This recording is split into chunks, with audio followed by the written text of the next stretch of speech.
Hey everybody, welcome back to the Night of the Rabbit. We have a bonus video I promised during the Let's Play that I'm finally getting around to doing. In the bonus features, bonus collection, if it'll open, we have the audiobooks. 8 audiobooks that we collected by going to find that wood sprite in the middle of the game in different locations. 8 Stories from Mousewood by Matt Kempke. Read by Rob Quirk. Yes, all 8 of them. And I don't know how long these are, but we're going to sit through them. We're going to listen to the audio stories and see what they're all about. So let's start with audio story numero uno. The first story. Of mice, squirrels, and Mousewood Forest. Somewhere, tucked away between faraway fields and winding paths, there lies a forest crowded with mice and squirrels. So crowded, in fact, that even a mighty wizard with an even mightier beard couldn't wander the forest's paths without being asked by some tiny rodents for a lift, because they wanted to visit relatives who moved 3 clearings down the road a few years ago because there were gooseberries over there. And because there are so many mice, the forest is known as Mousewood Forest. But something was going on in the otherwise tranquil Mousewood Forest. A forest so peaceful that at noon all you would sense was the soft rustle of the wind in the treetops, the sweet scent of the pine needles, and a lone buzzing bee skipping its lunch break. Yes, something in this tranquil forest was disturbing the peace. For a few days now, some furry, fairly unhappy red squirrels had refused to refer to the forest as Mousewood Forest.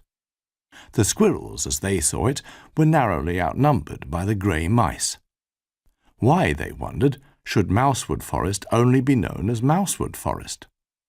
So they made a great effort to remind visitors out for a Sunday walk or a picnic that there were not only small grey mice, but also auburn squirrels with bushy tails and equally bushy ears.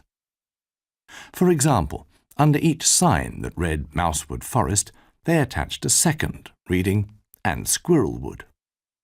Furthermore, a few squirrels with particularly fluffy red fur lay in wait behind tree stumps and hidden in foliage to jump out in front of passers-by, look at those humans with honest, beady eyes, and push the idea that this forest could just as well be called Squirrelwood. As a rule, most humans are startled when suddenly something pops out in front of them from behind something. This may lead to them no longer thinking about Mousewood Forest and its name, which could just as well be a different name. Instead, they may flee, never to return. Or they may even scream and shout, since they weren't expecting to be startled. Those who run away never to return, the squirrels reckoned, would probably call fair Mousewood Forest by its name, which might just as well be a different name.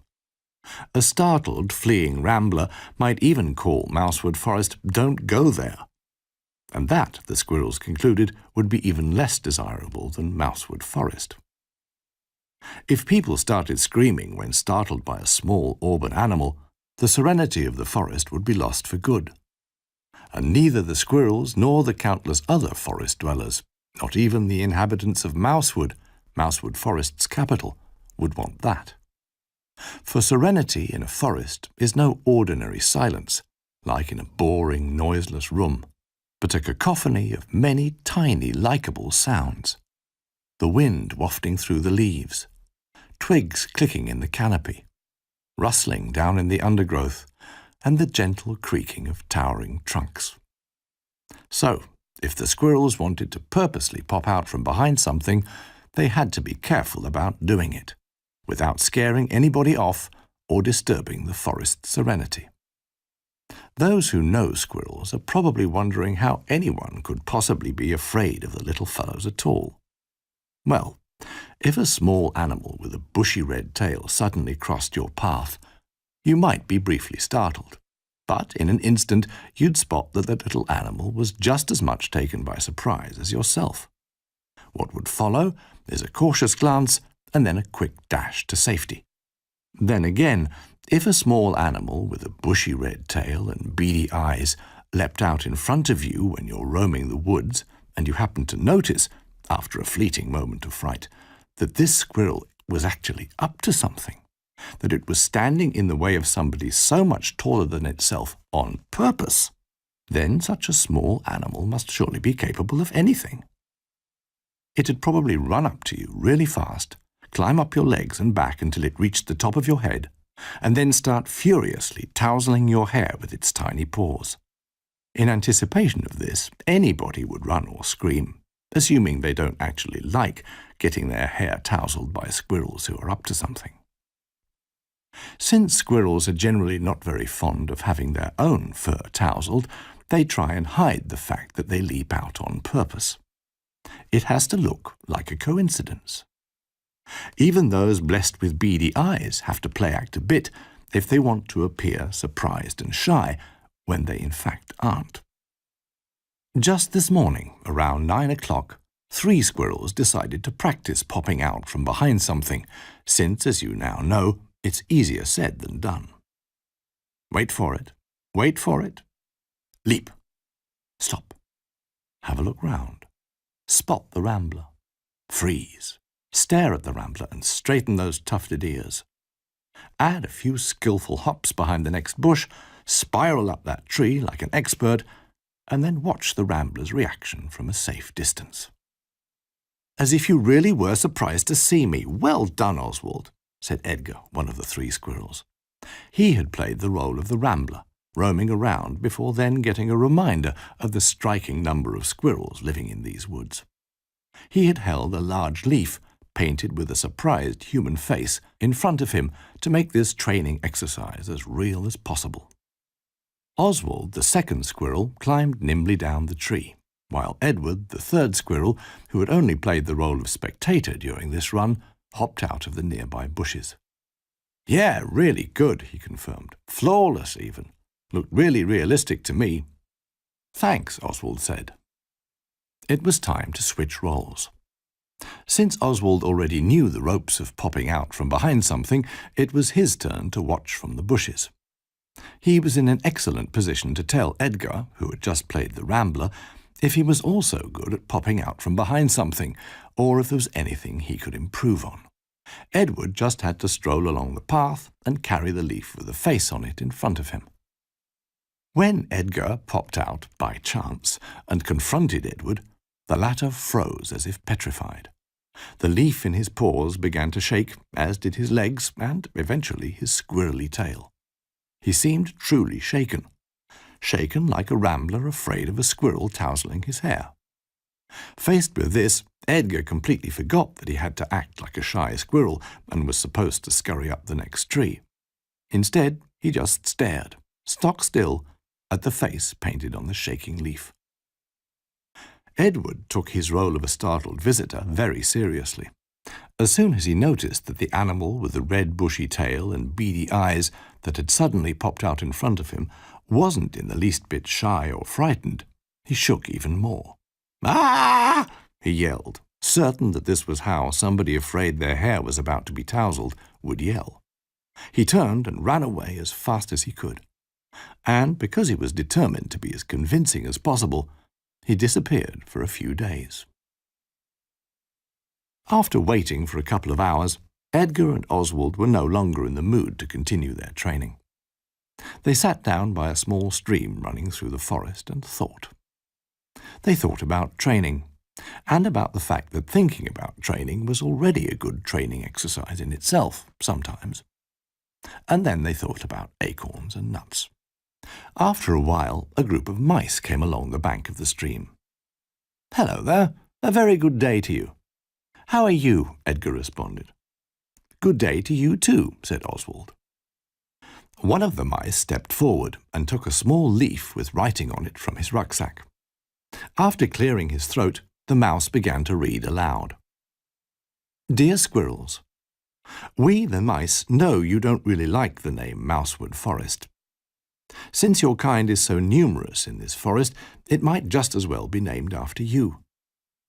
Since noticing how much effort you put into reminding people that the forest could be named differently, we wanted to invite you to a meeting where we will consider, together with the other forest dwellers, what to do about the situation.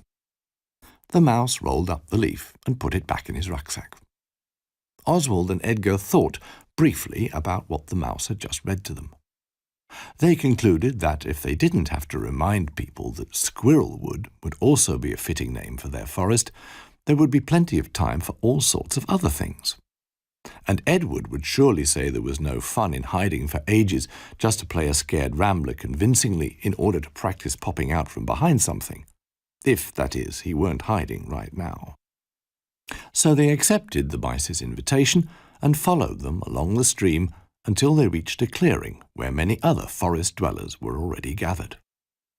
Mice, squirrels, hedgehogs, dwarves, hares and bears, and many more inhabitants of the forest were sitting on benches made from long branches or standing next to tables set with freshly baked blueberry pie. They were chatting about this and that and other things. One young badger was talking to a hedgehog about fishing at the pond. A beaver was discussing the quality of lumber with the hedgehog brothers.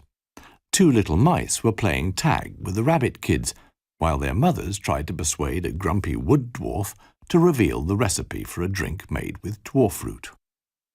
On a stump sat Conrad the Great Owl.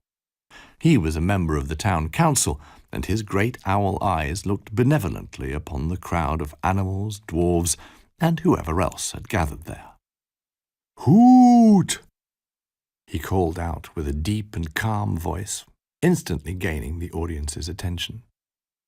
"My dear friends," he began, "as you may be aware, we have gathered here to resolve the dispute about the name of our forest. I am honored to hold the chair of this assembly. Many of the squirrels among us would like to see Squirrelwood as the legitimate name for our home. Well, seeing as there are a good deal of squirrels here in our forest, their wish is hardly surprising. But let us not dwell on that." He slowly closed his eyes, only to open them again in an instant, as if he had had a sudden stroke of genius. "A forest called Mousewood Forest. What kind of forest would come to someone's mind who was, not familiar with our beloved woods?" Conrad's head turned inquisitively as his gaze wandered across the gathering. Animals, dwarves, and a few others thought hard. Oswald the squirrel's first thoughts were concerned with nuts, but he quickly realized that these had nothing to do with the name, more the fact that he really liked nuts. So he continued thinking hard and eventually called out in a low voice, "They'd probably think of a wood full of mice?" Conrad the old owl blinked with his left eye, with his right following shortly after. "This is indeed what someone would think when they first heard the name. Thank you, Oswald," said the owl. "But there are not only mice in these woods. There is, in fact, no such thing as a forest populated solely by mice. What sort of forest would that be if there were only mice in it?" Much murmuring ran through the assembled ranks. Even the mice had trouble imagining a forest with only mice in. Nothing but mice. "We mice can't do everything on our own," said a young mouse named Humbert, while the older mice nodded in agreement. "All on our own? Impossible," they exclaimed. "You see," said the owl calmly, "and we can't survive without you either." This he said with such conviction that some of the mice flinched. They had good reason to assume that this owl had an occasional appetite for mice, despite his wisdom and kindness. "So, if someone hears the name Mousewood Forest and thinks there will only be mice, they will quickly come to the conclusion that such a thing cannot exist."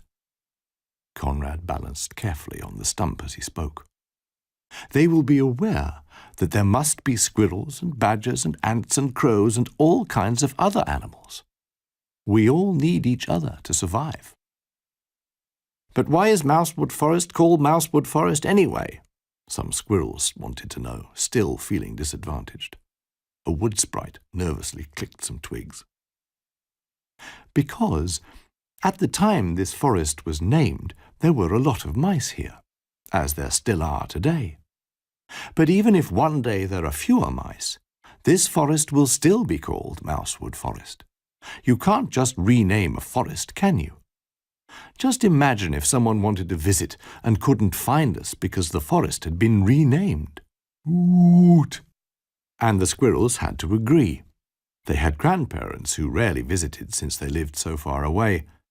They didn't dare think how sad it would be if they were unable to visit because they couldn't find Mousewood Forest anymore. Furthermore, Conrad continued, it would not be wise to add squirrels to the forest's name, for then we would have to add the dwarves and all the other animals as well. A name is not supposed to be a census. Woot! Just imagine the confusion that would result. The squirrels preferred to think about nuts and acorns. They were far less confusing. You see, Conrad concluded, it is not about how many of a certain kind are present, or who was here first. This forest belongs to each and every animal living in and near it. Woot! Even if it is called Mousewood Forest, no one would ever believe only mice live here. It is a name, and the point of a name is to paint part of the whole picture, perhaps part of its history. Conrad then realized that most of the animals didn't understand, so he tried to give them an example. You see, someone called Honesty does not necessarily have to be honest. If she is dishonest, she would surely not change her name. Woot! She would remain Honesty, since that is the name that was given her. The little mouse called Humbert yelled in outrage, but if she were honest, she would return her name. If she were honest, said a surly wood dwarf to Humbert, she wouldn't have to. Then she could keep her name. Conrad the owl closed both eyes before he said slowly, but with empathy and a touch of impatience, you do not woot change a name. You rarely do. Usually you don't. That would have to suffice. He spread his wings, performed 2 quick hops on the stump, and then, with 2 or 3 silent flaps, soared skywards. Some animals were satisfied with his explanation. Others debated whether Honesty could keep her name if she at least volunteered to return it after a single dishonesty, since that would be the honest thing to do. Others swiftly made their way home, unsettled by the huge owl circling overhead. The squirrels, Oswald and Edgar, were now looking for Edward. He had managed to hide in exactly the way someone afraid a small animal with a bushy red tail and beady black eyes would leap on his head and furiously tousle everything up there would. They walked slowly along the stream. The hubbub faded with each step they took away from the clearing and eventually died away. Wind rustled the treetops, and Oswald paused, pondering. So, the wood is not very much like its name, but it doesn't need to be, since names don't change. It just is. Even though the forest is constantly changing and growing, it just takes its name along with it. Edgar nodded eagerly. Both were glad that, since the forest could not just be renamed Squirrelwood, they and their well-hidden friend would have the next day off. Because somebody, at some point, when the forest was much smaller, had given it its name. And you don't change names. Well, rarely. Usually, you don't. So that was the first story. I hope you don't mind having my old LP footage being played in the background as the narrator reads, but I figured it'd be nice to have that going instead of just watching the same screen for the next 2 hours. Anyway, on to the second story. Second story. A wizard at the post office. One morning, a really old wizard living on the outskirts of Mousewood decided to pay a visit to the post office. The wizard was very wise and knowledgeable, but he rarely talked to his neighbors, like the Hedgehog brothers who resided a few steps further towards Mousewood town centre, or the Toad family of Meadow Pond. He was leaning on his bedroom windowsill, enjoying the refreshing view of green meadows, when through the foggy morning dew, which sparkled in the early sunlight, he noticed 2 familiar figures trundling along the track nearby. One didn't need magical powers to spot that these were the Hedgehog brothers on their way to the river, even though at that time of day they were usually headed in the opposite direction to the edge of the forest, where they could get all kinds of building materials. One would, however, need magical powers to know that these two were on their way to the post office to pick up a delivery. They had ordered new tools for their carpentry business. The wizard felt that he, too, should pay the post office a visit. He had a magical hunch, as skilled wizards like himself tend to have from time to time. He sensed that he had to go to the post office to receive a letter. What he didn't know, though, was if the postman was ill or had simply forgotten his post. Magical hunches tend not to be all that accurate, so a lot of wizards don't really pay attention to them when they come to mind. But our wizard didn't really have anything else to do. He took a deep breath and then slowly exhaled. Then he closed the window and grabbed his case, a wooden case with shoulder straps made of leather. He always had the case with him, as a wizard has to expect to be asked for help, and should thus have a few helpful things at hand. The wizard hurried down the stairs, packed a bit of this and a bit of that, then unlatched his massive wooden front door and stepped outside. High above him, the wind rustled the green crown of the beech tree, the very same beech he had stood beneath many years before when he decided to build his home here. Back then, his beard had already been white, though shorter and scraggier. The Hedgehog brothers' father had run a carpentry business and supervised the construction of the wizard's house. Just like his sons, he was a master of his craft. The wizard turned and walked along the path from his house to the wider track that ran beside the fields. The sun was busy spreading its warmth across the path, driving the moisture from the dark sand, slowly turning the rich, humid brown to a lighter, dry tone. The scrubby weeds at the roadside were still heavy with dew, which bent them towards the ground where they sleepily rested on each other. Some of them sprang up as if startled from sleep as soon as the old man, who knew many, but not, of course, all the secrets of magic, brushed them with his feet. The wizard hitched the strap of his case over his right shoulder, clutched it close to his body with his left hand, and began walking faster. The sound of the sand under his feet and the wide fields blending into the horizon lit a spark in the wizard's eyes.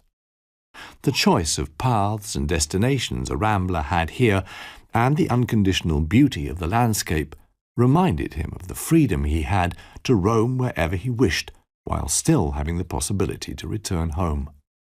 Having this meant having almost everything one could wish for. With almost everything in his luggage necessary for a happy life, the old man walked on and on. In the distance he could see people working in the fields. This view was unusual for him, as he lived on the outskirts of Mousewood, where humans were rare visitors. For the people, the wizard pondered, it would be the other way round. They would be surprised if they saw animals at work. If, for example, a badger crossed their path carrying paintbrush and easel and politely greeted them, the most courteous response he could hope for would be something along the lines of, "Look, a badger! They live in the woods and eat beetles, I think." The other humans would simply nod and return to their human business. Why that is, most animals can only guess. Perhaps humans have poor eyesight. Perhaps they're a bit dim-witted or eat overripe mushrooms. And those can have strange side effects, as animals know. Or maybe they can't take something that's smaller than them seriously. The truth is probably somewhere in between. Most humans just seem to have forgotten how to live among animals. Those farmhands would even have been bewildered at the sight of a wizard at the post office, especially seeing that the post office was run by a beaver. A few steps further on, the old man came to a house made of coarse stones, effortlessly holding up a thick thatched roof. He noticed a mother rabbit hanging out her laundry in the front yard. A baby rabbit sat beside her on a stump, watching her with curiosity. Each time she took a fresh piece of laundry from her basket, The boy looked closely, eager to know if it was a shirt or socks or something completely different. As she pulled it out and hung it over the clothesline, he jumped up and ran right under the piece of laundry so he could see exactly how she hung it on the line. Then he looked at her again to see what she'd do next. And as she reached into the basket, he sat down again on the stump, no less excited than before and eager to see the next piece of clothing to be hung up. Even though the wizard wasn't the chattiest person in the forest, he did talk to the mother rabbit now and then about this and that when they met on the path or elsewhere. And since she was no longer the youngest rabbit, and he was definitely old, they had been neighbours long enough to fit in a lot of now and thens, and so knew each other pretty well. "Hello, Mrs. Rabbit," said the wizard, and was quite startled by the sound of his own voice, since he had been lost in thought for days, talking to no one but himself. The little rabbit turned to the wizard, and her big rabbit eyes took in the old man. For a second he gazed back from under his white bushy brows in similar bewilderment. "Why, hello, where are you heading?" she asked, a pile of towels under her arm. "I'm on the way to the post office," he replied. "So you're expecting something," the rabbit lady said, as she sorted socks by colour. "Indeed, a letter. It's just a magical hunch, but it won't hurt to pay the beaver a visit, will it? At least the fresh air will do me some good." "That's for sure," replied the rabbit, and with 2 quick waves of her hand, turned a duvet cover inside out, and with 2 more skilled twists, threw it over the last free section of clothesline. Then she picked up 2 clothes pegs and handed them to the boy. With a resolute look, he took the pegs, got up on the stump he'd been sitting on, and stretched out his arms in front of him. His mother lifted him up to reach the clothesline and peg the cover to the line. He folded his arms and inspected his work. His mother sat him down in this position and turned back to the wizard. "My son Tim has no school today, and I have so much to do, he's bound to get bored. Would you mind taking him with you to the post office?" The old man would have been grateful for the opportunity to think about this request for a while and decide if it was a good idea. As he lowered his head to think about it for at least a moment, his gaze met those big rabbit eyes again. Tim was all set and even had his rucksack ready, which caused the wizard to murmur in astonishment, which otherwise happened only rarely. The wise old man and his young companion set off, accompanied by a fresh midday breeze. The young rabbit had no difficulty keeping up with the pace of the, at least compared to a rabbit, giant wizard, but the man walked a tad slower than usual anyway. They walked on for a while, and then walked on for another while, in silence, past whispering meadows. A couple of steps away from the path, a gnarled tree creaked, and along with 2 scrubby bushes growing comfortably by its knotty trunk, couldn't help but notice the wizard's intense silence. The man, trained in the arts of magic, wasn't sure if it would be better to stay silent or actually say something, and even if he'd been sure it would be better to say something, he would still have struggled to come up with something to say. As he pondered this problem, he missed a gnarled root sticking out of the ground in front of him. He staggered, flailed around in surprise, and seemed about to tumble. But eventually he regained his balance and steadied himself. Taking a deep breath and smoothing down his beard, he noticed Tim peering at him. The old man looked down, unable to spot any harm or injury. "I'm all right," said the wizard. "Let's be on our way." "Onward ho!" said Tim, and started walking at a slower pace than young rabbits usually do, even though the wizard hadn't hurt himself. So they left the root behind, along with the gnarled tree that didn't seem to be in the slightest involved in this episode. On their way, the 2 of them met a hedgehog who was spreading out a red and white checked blanket on the grass by the bridge across the gushing stream that had to be crossed on the way to the post office. He seemed to be just settling down for a lunch break and was taking some sandwiches out of a basket beside him. As he noticed the 2 hikers, he stopped what he was doing, stood up, and with a broad, happy smile, asked with blinking hedgehog eyes, Where are you two heading?" "To the stream," the old man replied. "My young friend and I are on our way to the post office." Tim and the wizard stood by the wayside, both of them realizing that it was about lunchtime. This obviously didn't escape the hedgehog, and he decided a tasty sandwich would do the two of them good. Fresh country air provides a healthy appetite, and if there was one thing there was no shortage of out here, it was country air. "May I offer you a little refreshment?" asked the hedgehog, who loved to pack a little something more than he could actually eat, as he also loved to share. Tim looked inquisitively at the wizard as the old man answered, "Well, thank you. We very much appreciate the offer." Tim continued to look up at him inquisitively. With a slight creaking sound, the wizard bent down to the young rabbit. He explained that you shouldn't usually accept things from strangers if you're not a wizard. Wizards always know if they're dealing with a scoundrel or simply a friendly stranger. Tim nodded in agreement.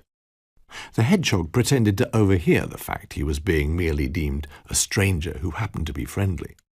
He was a modest fellow, so he didn't dwell on it, and instead handed his guests his most delicious sandwiches, which was difficult because when it came to sandwiches, he was a master of his craft, so they were all truly delicious. The three of them sat beside the stream, enjoying their lunch, and talked. The hedgehog introduced himself as Heinz. He was a cousin of the Hedgehog brothers, who were, as Heinz explained, also on their way to the post office. The wizard recalled seeing them in the morning as he looked out of his window. The hedgehogs were planning to pick up their cousin here at the stream on their way back. After all, they knew he enjoyed sitting in the sun, listening to the stream's unhurried murmuring. And Heinz knew they wouldn't take a break, even for tasty sandwiches like these, if they were picking up new tools. So he decided to wait for them right there. Tim ventured to the bank and had a look round. "Look at this!" he called out. Both cautiously made their way through the tall grass along the water's edge. The stream was full of tiny fish, struggling against the smooth current. The three of them watched the opalescent fish and the crystal-clear water for a while. Around them, beetles buzzed through the air, enjoying the sunshine and the gentle breeze. It seemed to be cooler in the shade down under the bridge, where a gurgling ripple could be heard. From the opposite side of the stream, Heinz waved goodbye as Tim and the wizard crossed the bridge. Tim waved back and kept looking back until he could no longer see the hedgehog because of the tall grass. Tim now walked a few paces ahead, but stopped to listen when their feet took them into a part of the forest where the ground was covered in a thick layer of pine needles. Even a fully fledged wizard can't match the listening skills of a young rabbit. The wise man listened, but the forest was so silent he could hear nothing but his own heartbeat.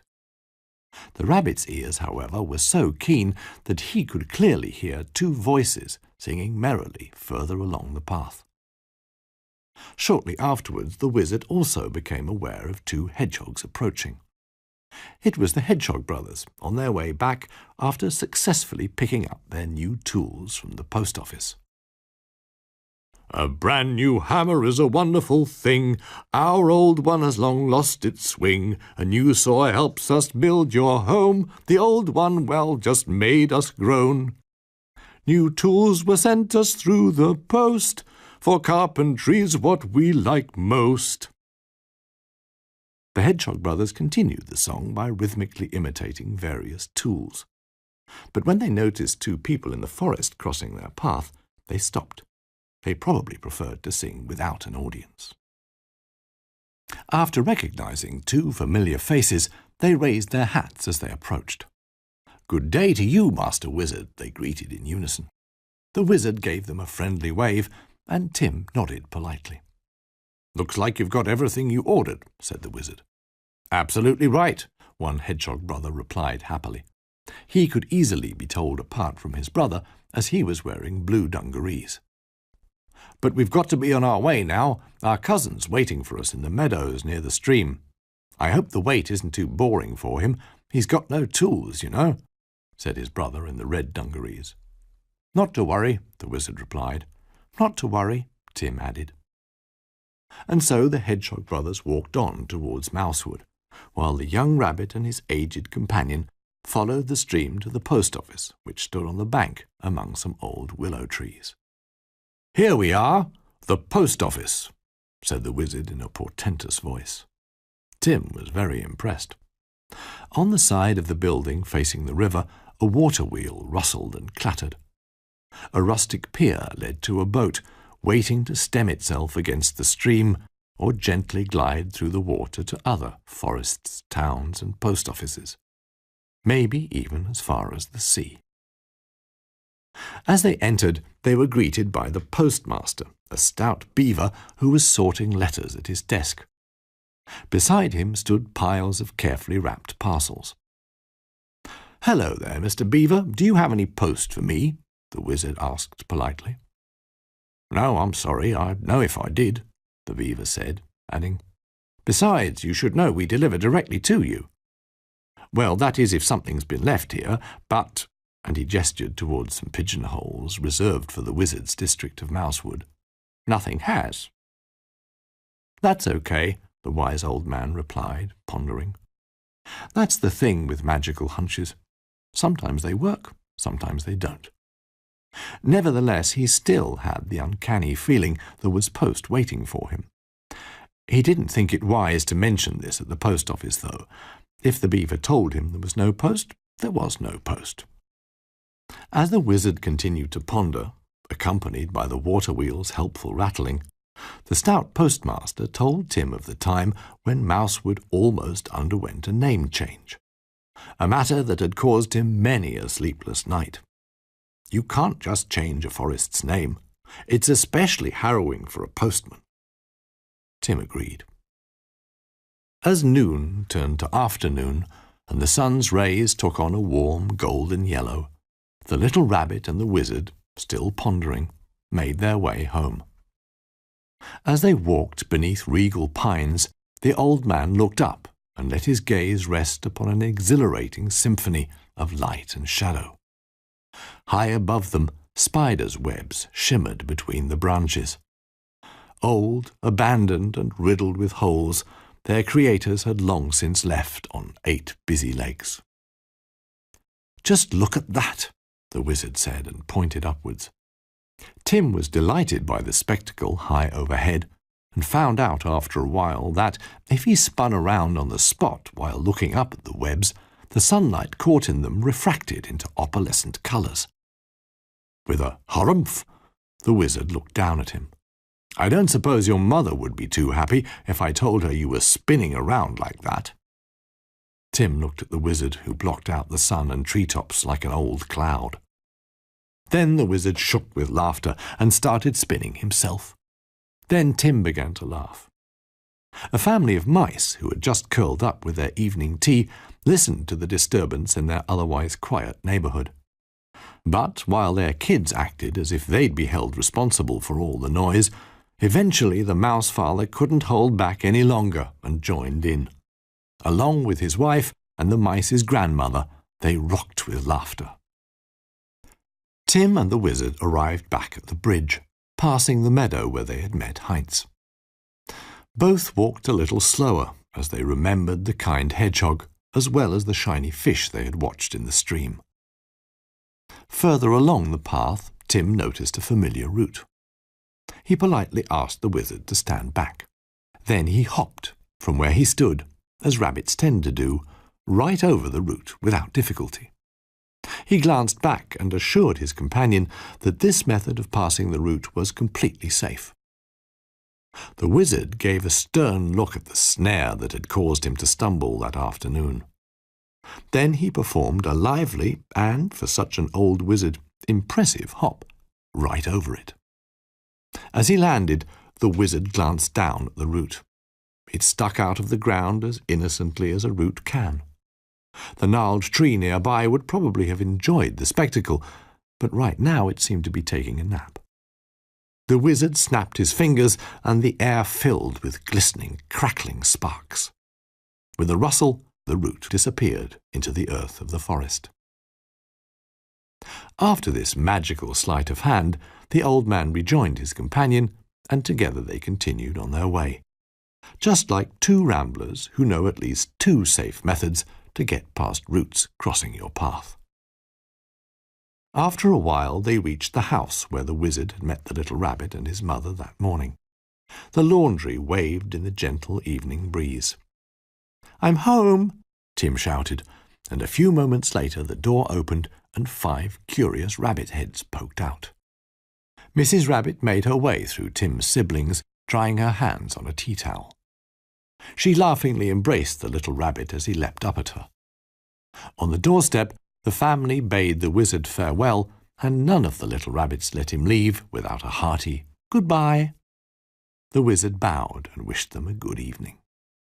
"Many thanks for your company on the way to the post office, my young friend," the old man said to Tim, who waved one last farewell.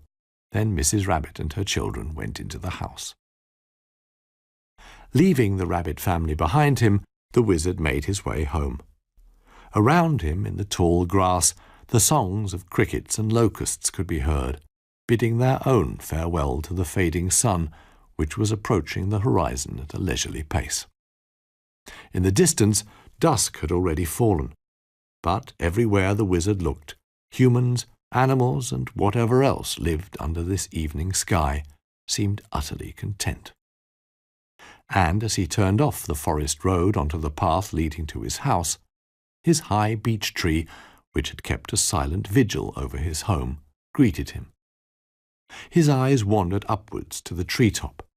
Then he unlatched the massive wooden door, put his case down, and took a look around the house, like someone who had journeyed far and almost forgotten what his home looked like. With one more glance at the evening sky, the wizard closed the door. The magical hunch regarding his post might have been a red herring, but paying the post office a visit had been a good idea nonetheless. Of that the old man was certain. Meanwhile, at the rabbit family's house, Tim sat down at his father's desk, took a sheet of paper, and started writing, as neatly as he could. "Dear wizard," so that the old man would remember this day, he wanted to write to him about how they had met Heinz, the kind hedgehog with his sandwiches, about the Hedgehog brothers' song, about the boat bobbing up and down in the stream, and of course about the stout beaver, who was sure to deliver this letter reliably. That was the second story. Let's move on to story number 3. Third story. On Wood Dwarves, Badgers, and a False Impression. Dwarves are a burly bunch. Everyone in Mousewood knows that. They are excellent miners and blacksmiths. They were even designated the guardians of important bridges until trolls took over that duty. The dwarves of Mousewood, called Wood Dwarves, were just as accustomed to hard work, even though, from the point of view of a burly dwarf, the work often didn't seem hard at all. 3 dwarves who rarely backed away from a challenge shared a home right in the middle of Mousewood. The eldest dwarf was called Steinberg. He was 85 years old.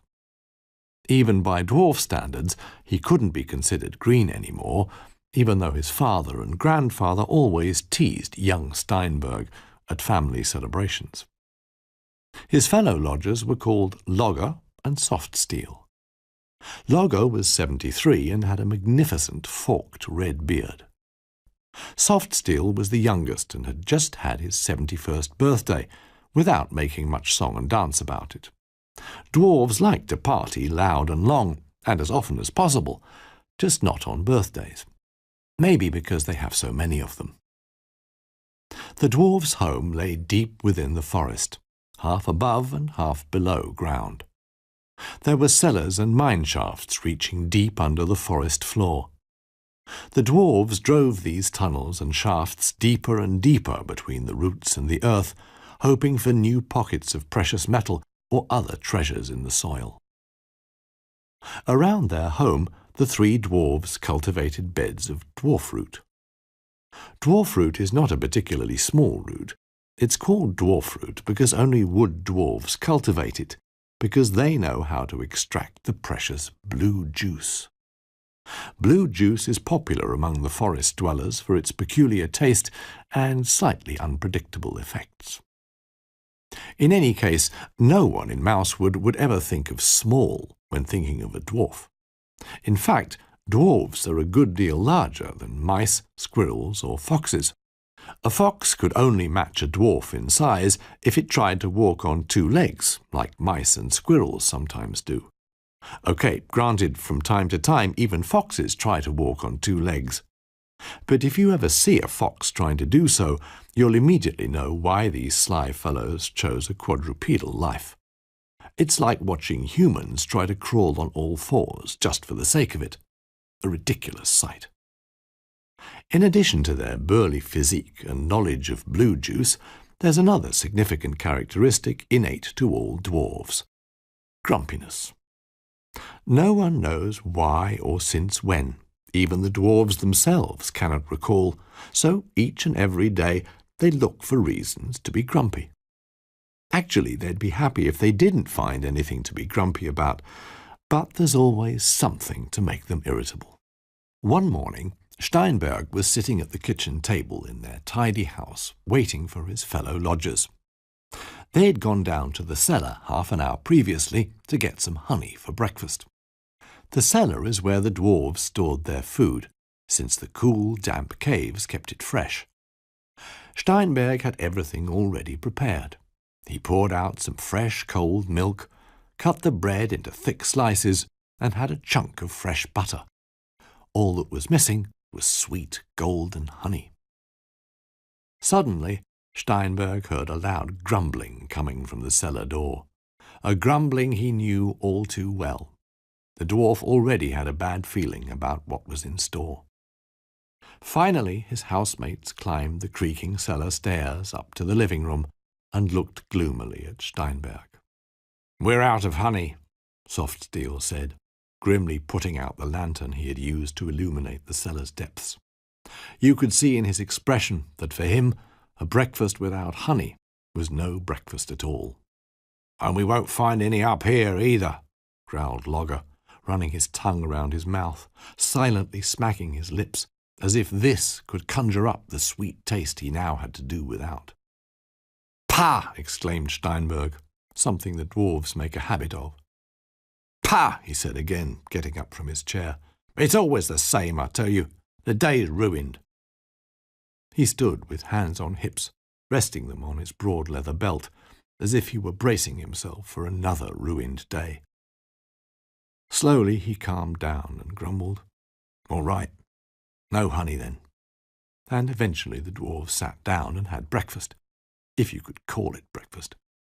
"Pah!" Steinberg sputtered, his mouth full.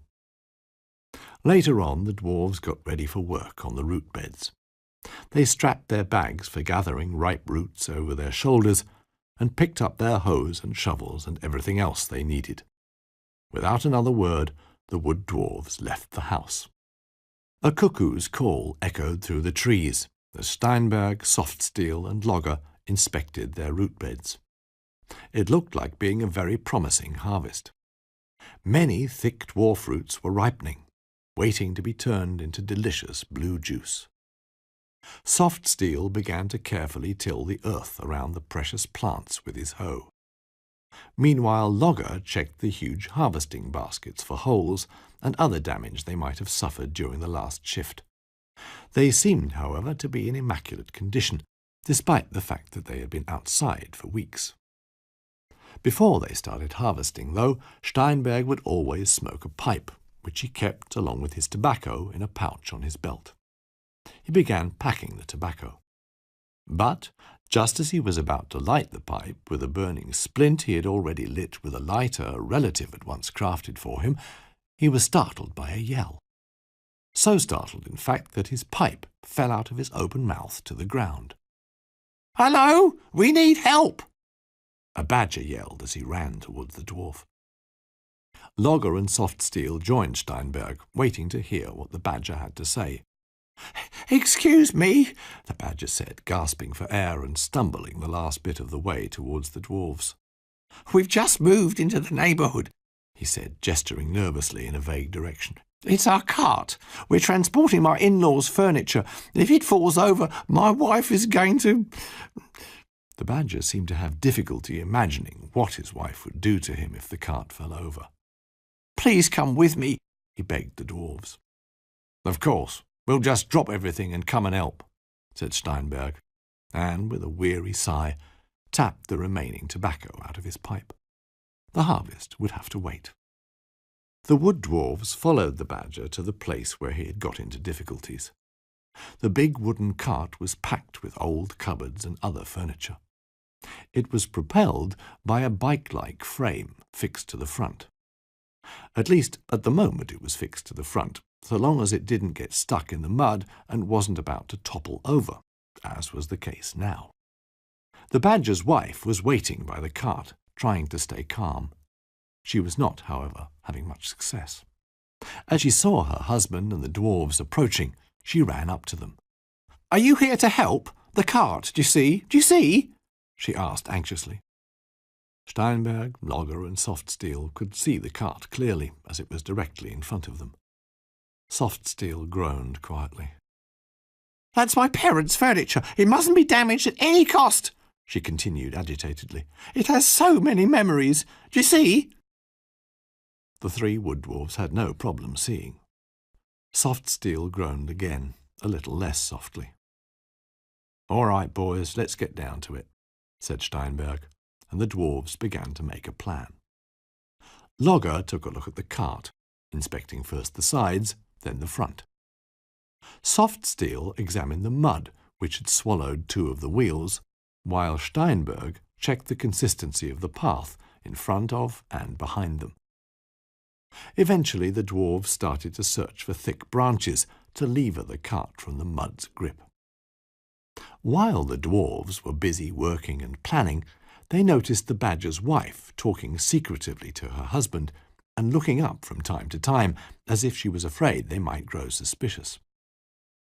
Steinberg didn't hear particularly well, but he did have a particularly good instinct for things said behind his back.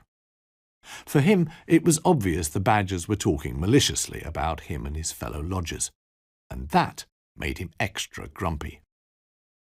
Using branches as levers, the burly dwarves managed to pull the cart out of the mud in one go. Then they stabilized it by covering the track with twigs and leaves so the wheels wouldn't sink in again. "All right, give it a try," said Steinberg. The badger mounted the bike and pedalled as hard as he could. Slowly the cart moved forward along the track, rattling and rolling under its heavy load. "It's worked! It's moving again!" the badger said, coughing and hastily accelerating along the path. "Sorry, but I'd better not stop," he yelled, "otherwise it might get stuck again." His wife ran up to the cart and managed to clumsily climb on, sitting down on a cupboard. And thus the cart and its load of furniture lurched and reeled down the path. When Steinberg was sure they were out of earshot, he clenched his fists and gave a loud "Pah!" Softsteel and Logger looked at him inquisitively. "Didn't you see they were talking about us behind our backs?" he asked, infuriated. Actually, they hadn't noticed, but there were two things they knew for sure. Their friend was reliable about things like that, and they didn't like things like that. The dwarves were angry. "I'm used to people only coming over here if they need our help. Really, I'm used to that," said Logger dejectedly. "But talking about us behind our backs while we're helping, that's just—" Steinberg patted the disappointed dwarf on the back. None of them could imagine what the badgers had been saying behind their backs. "They'll always come up with something," grumbled Softsteel. So, with the harvest still to be done, the Wood Dwarves returned to their root beds. Hour after hour they worked to the very end of the day, which gave them a few more reasons to be grumpy. They grubbed out the roots with their shovels and hoes, plucked the precious plants from the earth and put them in their harvesting bags. When the bags were full of ripe roots, they emptied them into huge baskets waiting at the edge of the fields until even they were crammed full. The dwarves didn't take a break until all the roots had been gathered, and the most exhausting part of the harvest was finished. It had been a rich harvest, but none of them could derive much satisfaction from it. Steinberg sat down at the edge of the field and puffed away at his pipe. Logger, lost in thought, gnawed on a straw. Soft Steel didn't even want to ponder, and spent his time cleaning the roots. Later they carried basket after basket into the house and stored them in their mine shafts, next to the machinery with which they liquidized the roots to gain the precious blue juice. They took their time on this, knowing that their thoughts would go back to the unfriendly badgers when they'd finished. Afterwards they wanted to spend the evening outside, so they took out a couple of chairs. Here, under the clear sky, they could let their thoughts roam and forget their troubles. Dusk began to fall, and in the distance birds started to sing, their songs ringing out clearly to every corner of dark and tranquil Mousewood. Gradually a completely different sound made itself heard. An uncanny, rattling, squeaking, barely audible at first, but growing in intensity until it could not be ignored. As the dwarves tried to spot the source of the noise, a faint light appeared between the trees, bumping back and forth while coming nearer. It was the badger, riding his bicycle cart. On the back stood his wife, holding something. As they arrived at the dwarves' home, the badger brought his vehicle to a halt and dismounted. "Hello again," he said. "We didn't have the chance to thank you properly. Without your kind help, we'd have been stuck forever." He then thanked every dwarf personally with a firm handshake. "Earlier on we were wondering how we could show our gratitude," his wife said, laughing. "No easy task, I can assure you. My husband Peter said you'd probably like a blueberry tart. But I thought you'd appreciate a rhubarb cake."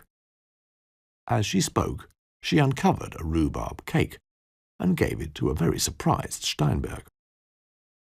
Taken unawares, the dwarves completely forgot the fact that they didn't actually like rhubarb cake. "Again, many thanks for your kind help," the badger lady said. "It was a pleasure," replied Steinberg, as he took the freshly baked cake with a slight bow, assuming that was the right thing to do. Logger shook hands with both badgers and mumbled, deeply moved, "Welcome to the neighbourhood." What Soft Steel would have liked to be a mumble, since he couldn't find the right words at this particular moment, turned out to be more of a touched sigh. With that, the badgers bade their farewells and rattled off on their cart. The Wood Dwarves watched the wobbling light until it was swallowed up by the darkness. Back in their house, Steinberg put the cake right in the middle of the table and slumped down on his chair. "Pah! So they brought us a cake," he said, and eyed the cake, which, in fact, for a rhubarb cake, looked quite delicious. "Who'd have thought it? Looks like they actually brought us a cake," Logger agreed thoughtfully. Steinberg stood up and walked around the table, scratching his chin and thinking. The other dwarves looked at him expectantly, waiting to see if he had an idea. "We'll have to return the favour, or they might think we're bad neighbours," the oldest dwarf said firmly.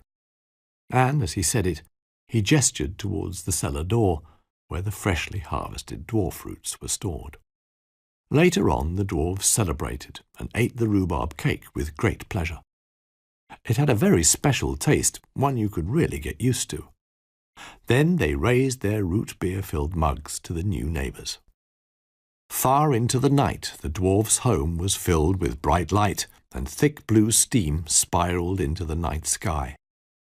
And for quite some time, the rattling and sizzling of machinery could be heard coming from the cellar, as the first drops of the new season's blue juice were bottled.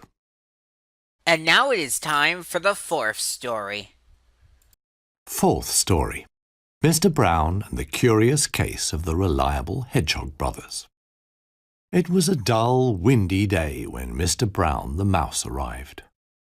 Only rarely did the sun poke through the heavy shroud of grey clouds over Mousewood. It had been days since Mr. Brown left his home town, sleeping at different boarding houses and inns on the way.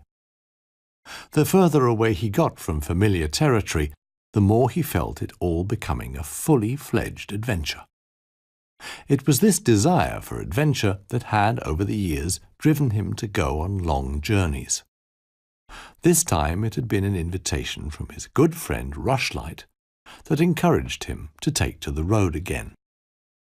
Mr. Brown had met Rushlight on one of his journeys a few years back, and they had been friends ever since.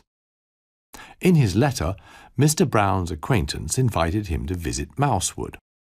This was where Rushlight had withdrawn to some 2 months previously, in order to write poetry and read some of his more demanding books in the calm and tranquil ambience that the forest offered. For a hasty observer, it would have been easy to overlook Mr. Brown as he passed through Mousewood. The chubby little mouse had always been an inconspicuous fellow. A skilled observer, however, would have noticed a certain insecurity in Mr. Brown since entering the forest. He seemed to have problems getting around roots, sticks, and stones, as these are rarely to be found in towns and cities.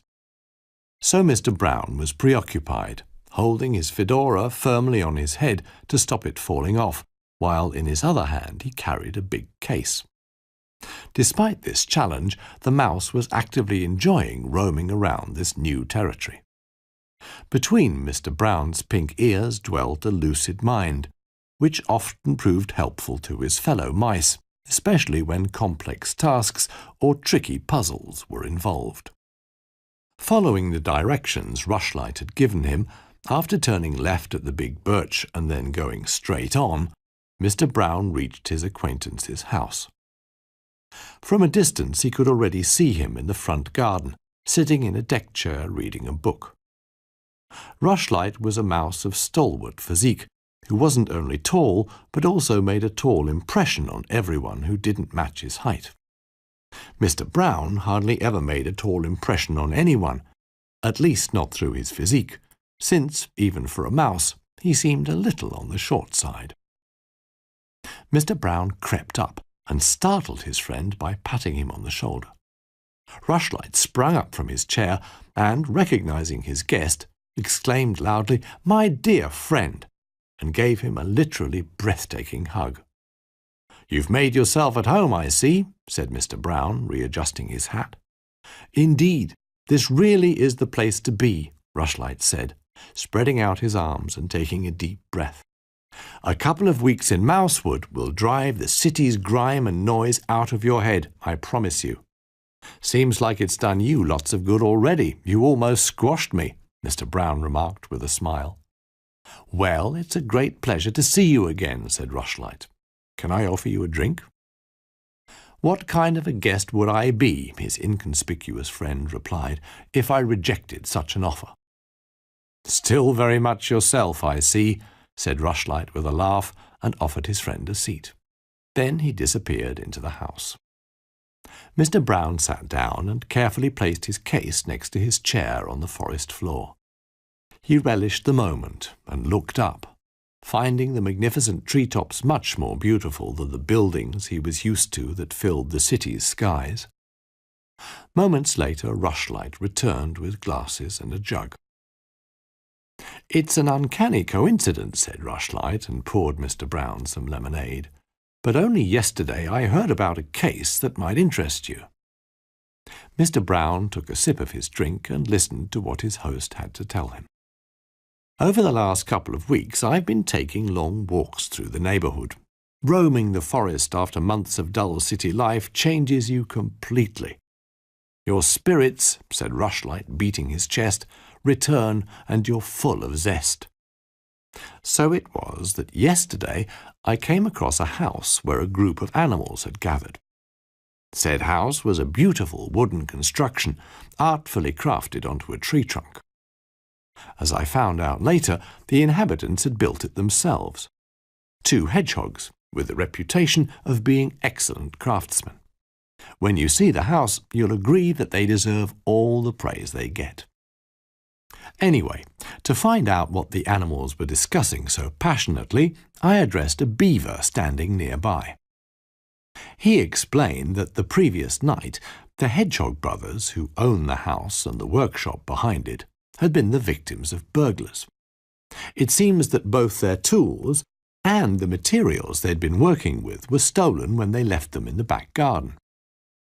Apparently not even a tranquil, idyllic place like this is safe from thieves and their kind, concluded Rushlight. Mr. Brown listened attentively, looking into his glass that had now been reduced to 1/3 full. "Maybe you're right, dear friend," he said, "but we shouldn't be too hasty to call this theft." Rushlight refilled his glass as a magpie chattered above, spying on them. "What makes you think this could be anything other than the work of a common thief?" asked Rushlight, intrigued by the thought. "Well, according to your account, not only tools but also materials went missing. A thief only after things of certain value would have taken the tools but discarded the cheaper materials. In this respect, I think local burglars wouldn't differ from their city cousins." "You're right," agreed Rushlight, "but the question remains as to who stole the tools and materials, and for what reason." Determined to solve the mystery, Mr. Brown and Rushlight decided to pay the Hedgehog brothers a visit. If this wasn't the work of a common thief, maybe they would find some clue as to the culprit. After finishing the lemonade, Mr. Brown put his case inside the house, but took his umbrella, as heavy rain was forecast for Mousewood any time today.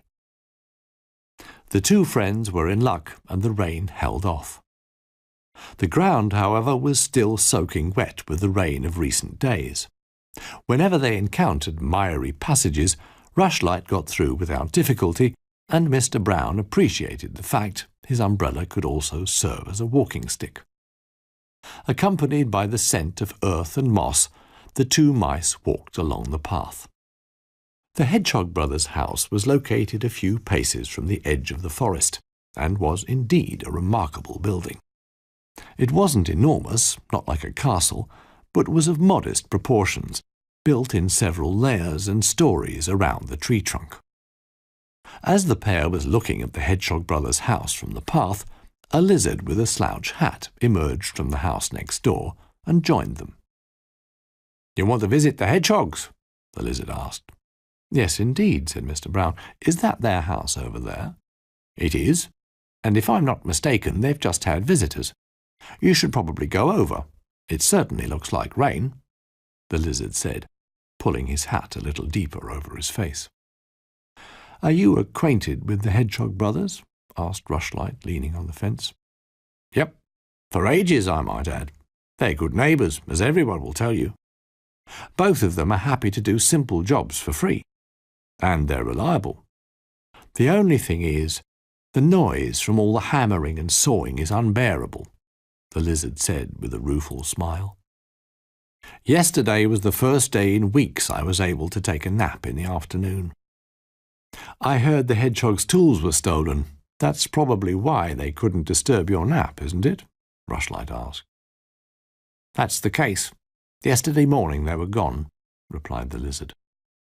"Despite the fact that burglary is a very rare occurrence in these parts, you know." The lizard took his leave and went off towards Meadow Pond. Mr. Brown scratched his head, while Rushlight opened the gate leading to the Hedgehog's home. Just as the visitors were about to knock at the door, it opened. The Hedgehog brothers were just taking their leave of guests, a lumpy mole lady and her smaller husband, who both wore thick glasses. Mr. Brown and Rushlight stepped aside to let the moles make their exit. "Mr. Rushlight, a pleasure meeting you again," said the corpulent mole lady with a smile. Rushlight, quite the gentleman and a chip off the old block, bowed politely. "How do you know my wife?" asked the male mole, looking reproachfully at Rushlight through his thick spectacles. "Why, Ludwig," his wife exclaimed, dismayed. "We met this nice gentleman at the garden party near Marigold Meadows. He's from the city. He's here on holiday." The mole helplessly hung his head. "Well, I joined you quite late, so it's not surprising you don't remember me," Rushlight tried to help. "Please excuse my inadvertence anyway," replied the short-sighted mole, looking at Mr. Brown in a disoriented fashion. The latter was so amused he completely forgot to introduce himself. "How can I help?" asked one of the Hedgehog brothers. "We were hoping to discuss the disappearance of your tools with you," said Rushlight in a serious tone. The Hedgehog brothers nodded. Every bit of help was much appreciated, since this was already their second day without tools, the second day without work. "You heard about that too?" asked the Mole Lady, genuinely upset.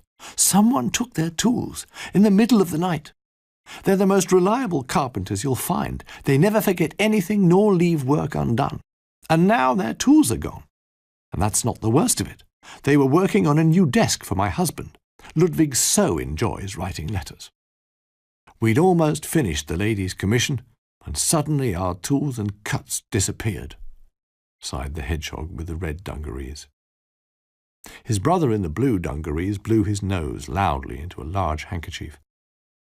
Mr. Brown looked at him with interest. The Hedgehog blew his nose again and muttered hoarsely, "It's sad that our tools are gone, sure, but I've caught a cold and I've got a temperature." He coughed. Then he coughed again. "Please let us know as soon as you get your tools back," said the Mole Lady before saying goodbye. "But Lottie, the old desk will do just fine," said her husband as they left the Hedgehog's yard, looking up at her insecurely. "And I haven't actually written any letters for quite a while." "I know," she replied, "but just wait till you sit at your new desk. You won't be able to stop writing." The Mole sighed quietly. The Hedgehog brothers led Mr. Brown and Rushlight around to their workshop behind the house. "Everything's just like it was the evening before we were burgled," the Hedgehog in the red dungarees said. His brother stood a few paces away, giving his cold his full attention. "So you left your tools and the parts for the desk out here when you finished work for the day?" Rushlight asked. "Yep," said the Hedgehog, looking around the workshop. It was empty, save for some sawdust on the grass. Mr. Brown looked up to the sky, his gaze following the shifting clouds. "Do you always leave your equipment out in the open like that?" he asked. "No.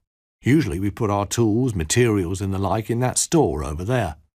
Not because of thieves, but because of the weather, you see. Tools need to be kept dry," the Hedgehog explained. "Then why would you have left your gear outside in this weather?" the short mouse asked, lifting his fedora to scratch his head.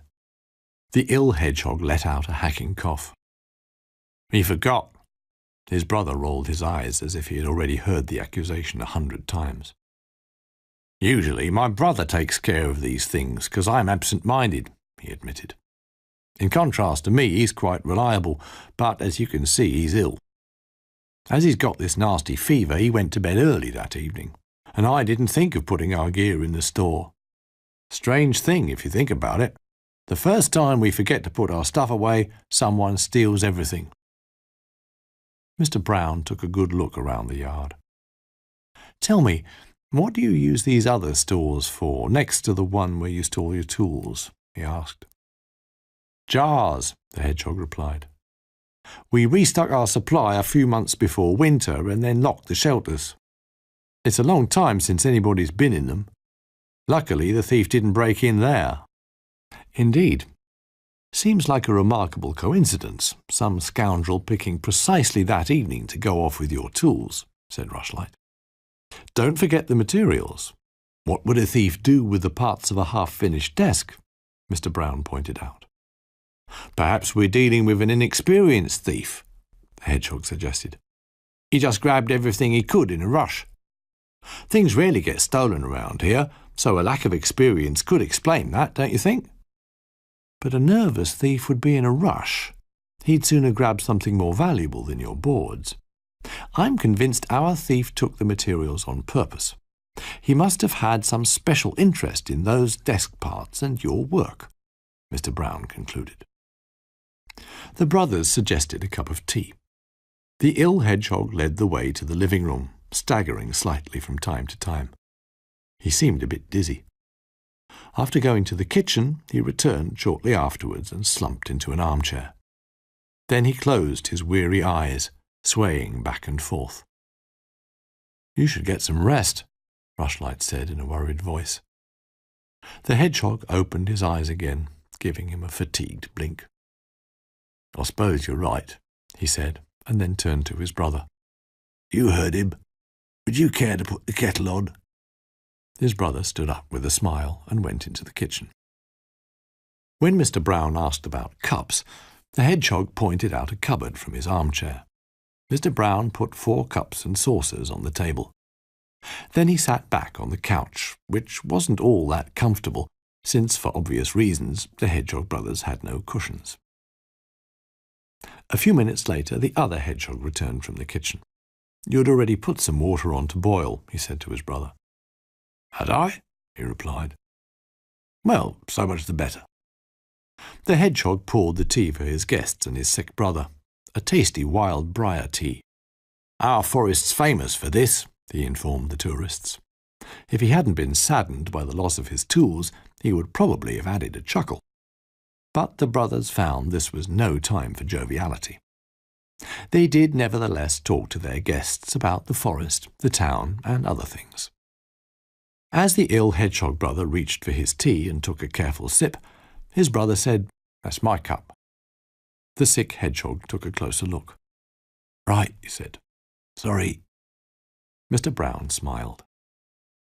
"Might I have a look at the key you used to lock up your store?" he asked humbly.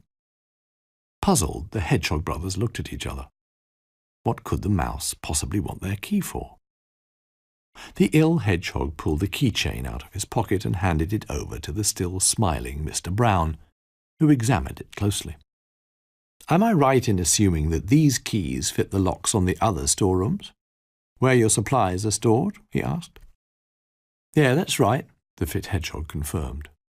Mr. Brown went to the living room window and looked into the yard where the storerooms stood. "I think I may have just solved this puzzling case," he said. Rushlight and the hedgehogs were astonished when Mr. Brown suggested going out to the yard.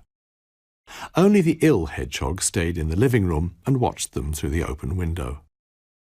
"This is a good example of how even the trickiest cases can be solved over a nice cup of tea," said Mr. Brown. Up in the trees a few sparrows chirped.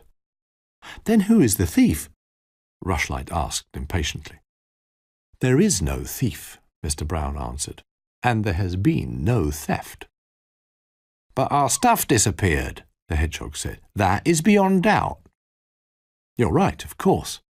So it's time to make it reappear," suggested Mr. Brown, and walked over to one of the stores where the jars for the coming winter were kept. He unlocked the door with one of the keys on the keychain and pulled it open. Between jerky and jarred fruit lay the half-finished parts of the desk and the tools, in fact, everything missing since yesterday morning. Rushlight was speechless, as was the hedgehog. "How did they get in here?" he asked in amazement. "Your brother did not, in fact, forget to clear up the workshop and your equipment," Mr. Brown explained. "After you finished work, he got up again, went to the yard, and, as reliably as always, put the material into the store. But just as he confused the teacups due to his fever, he also confused the stores. His tracks are clearly visible in the mud if you look out of the window, despite the fact that nobody has been there for weeks. When he had finished storing everything, he locked the door again and forgot he'd ever been there, just as he forgot he'd already boiled the water for our tea. That's why he was as puzzled as everyone else about the disappearance of your tools.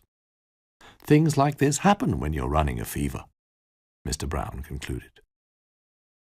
Rushlight slapped him on the back and exclaimed, "What a reliable fellow! He never forgets anything. Sometimes he just can't remember not forgetting." The hedgehog took a hammer out of the shelter, walked to the workshop, and, hiding the hammer behind his back, waved to his brother. "So, what's the news?" the sick hedgehog at the window asked. His brother produced the hammer. "Where'd you find that?" his brother asked, in as much amazement as his sore throat and dizziness would allow. The other hedgehog pointed at the store behind him.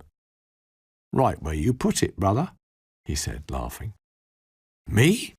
the other brother asked, thinking hard. Really? Well, okay. No one took his mistake amiss. If anything, he had once again proved his reliability. And you can't blame somebody for having a cold, now can you? Later, on their way home, Mr. Brown and his friend Rushlight took the time to enjoy the countryside before returning to the forest. Here, on the elevated northern edge of the woods, one could look far into the distance across the fields.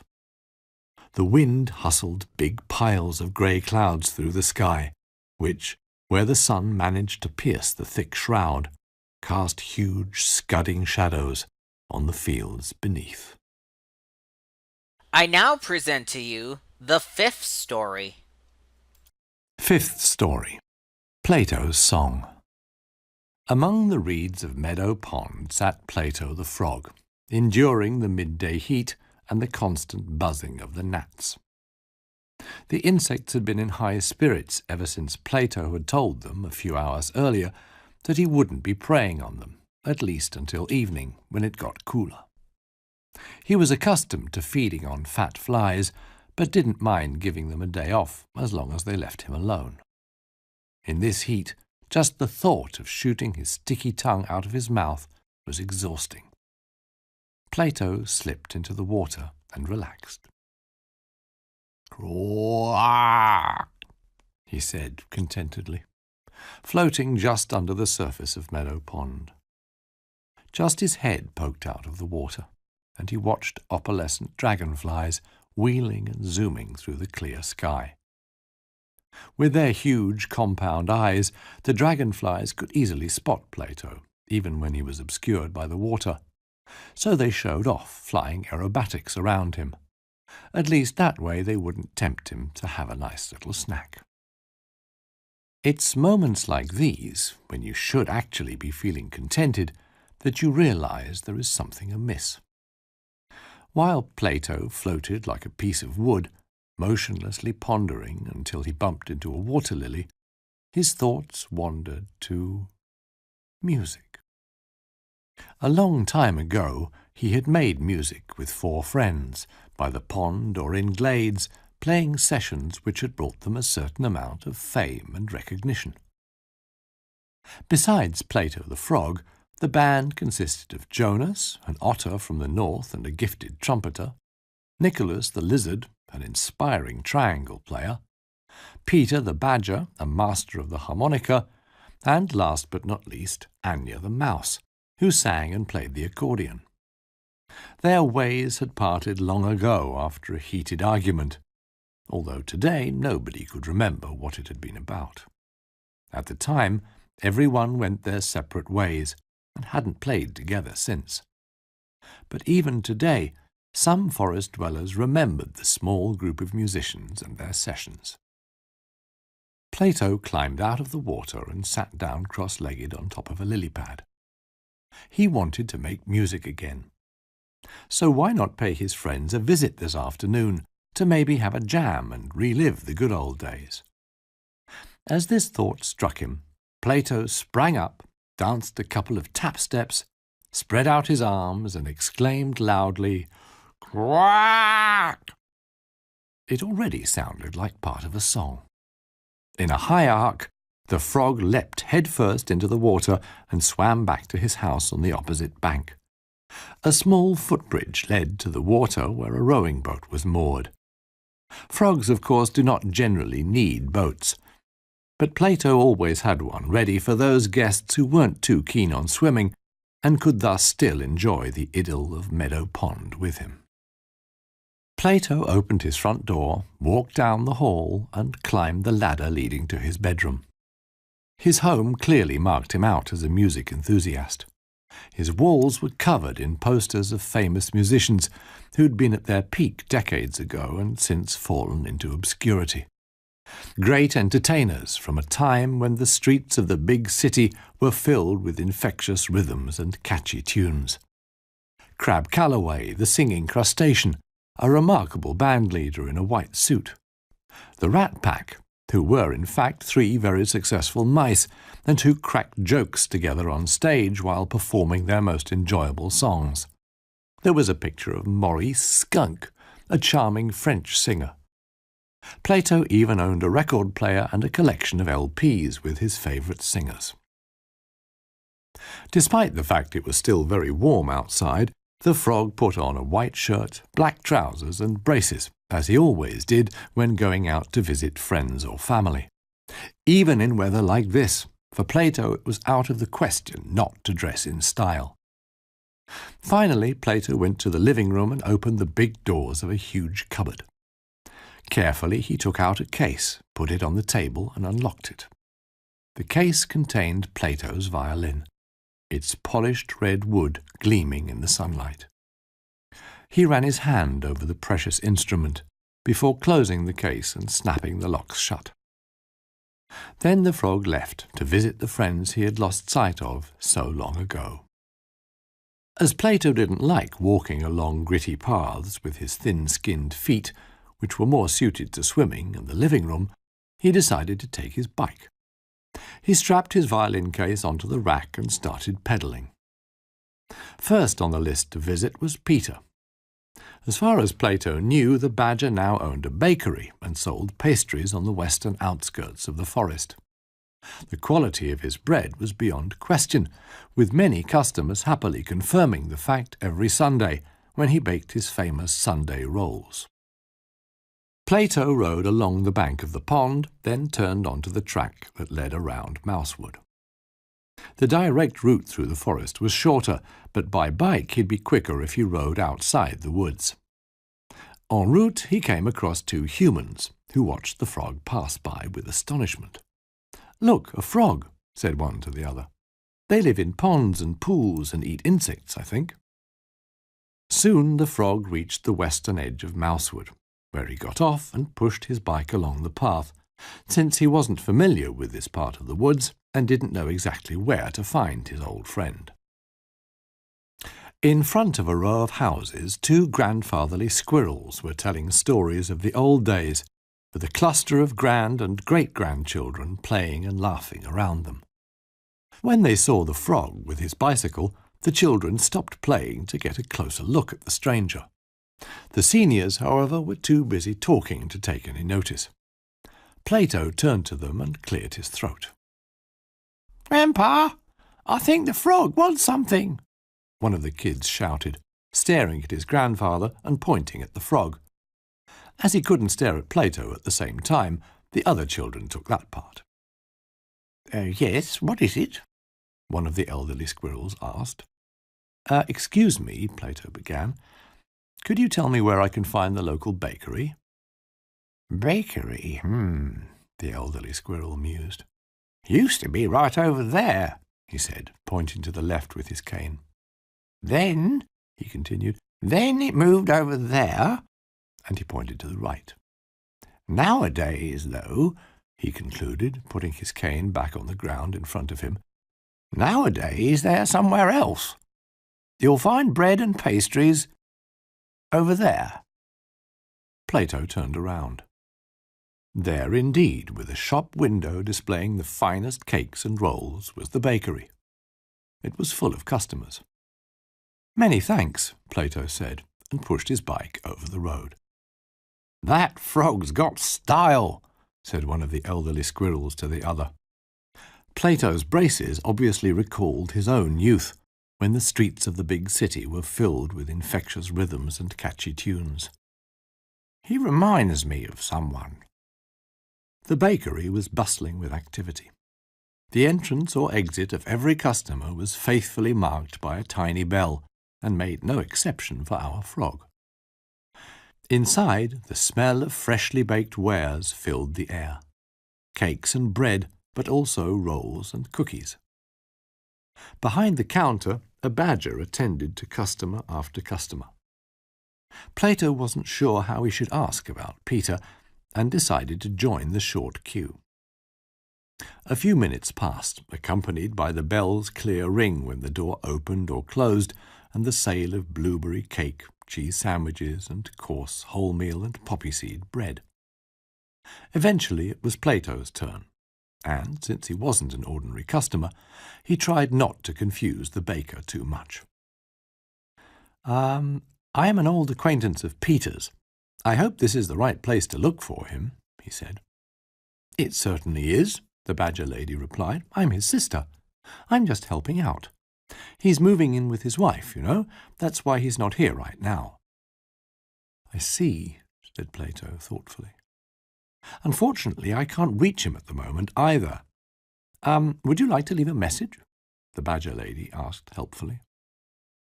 Just send him my best wishes, please. Best wishes from Plato the frog. I'd like to make music with him again. Plato, I've heard of you. He'll be happy to see you again, she said. Here, have a few of our fresh cookies. On the house, she added with a twinkle. Thanks, said Plato. I'm sure they're delicious. An elderly mouse behind him elbowed her way to the front of the queue and said, Yes, we all think they're delicious. So it would be most kind if you would let the rest of us buy some as well. Plato was tempted to complain about the mouse's rude manner, but then remembered he wasn't an ordinary customer. So he left the shop, and the soft ring of the bell bade him farewell. The frog picked up his bike, brooding. There were still 3 music acquaintances from the old days left to visit: Anya the mouse, Nicholas the lizard, and Jonas the otter. Plato strapped the cookies on the rack of his bike next to his violin case and rode off. He seems somehow familiar, said the elderly squirrel with the cane as he watched the frog disappear. You're probably confusing him, old chap, his equally elderly friend replied. And if I am, then it's my business, said the other squirrel.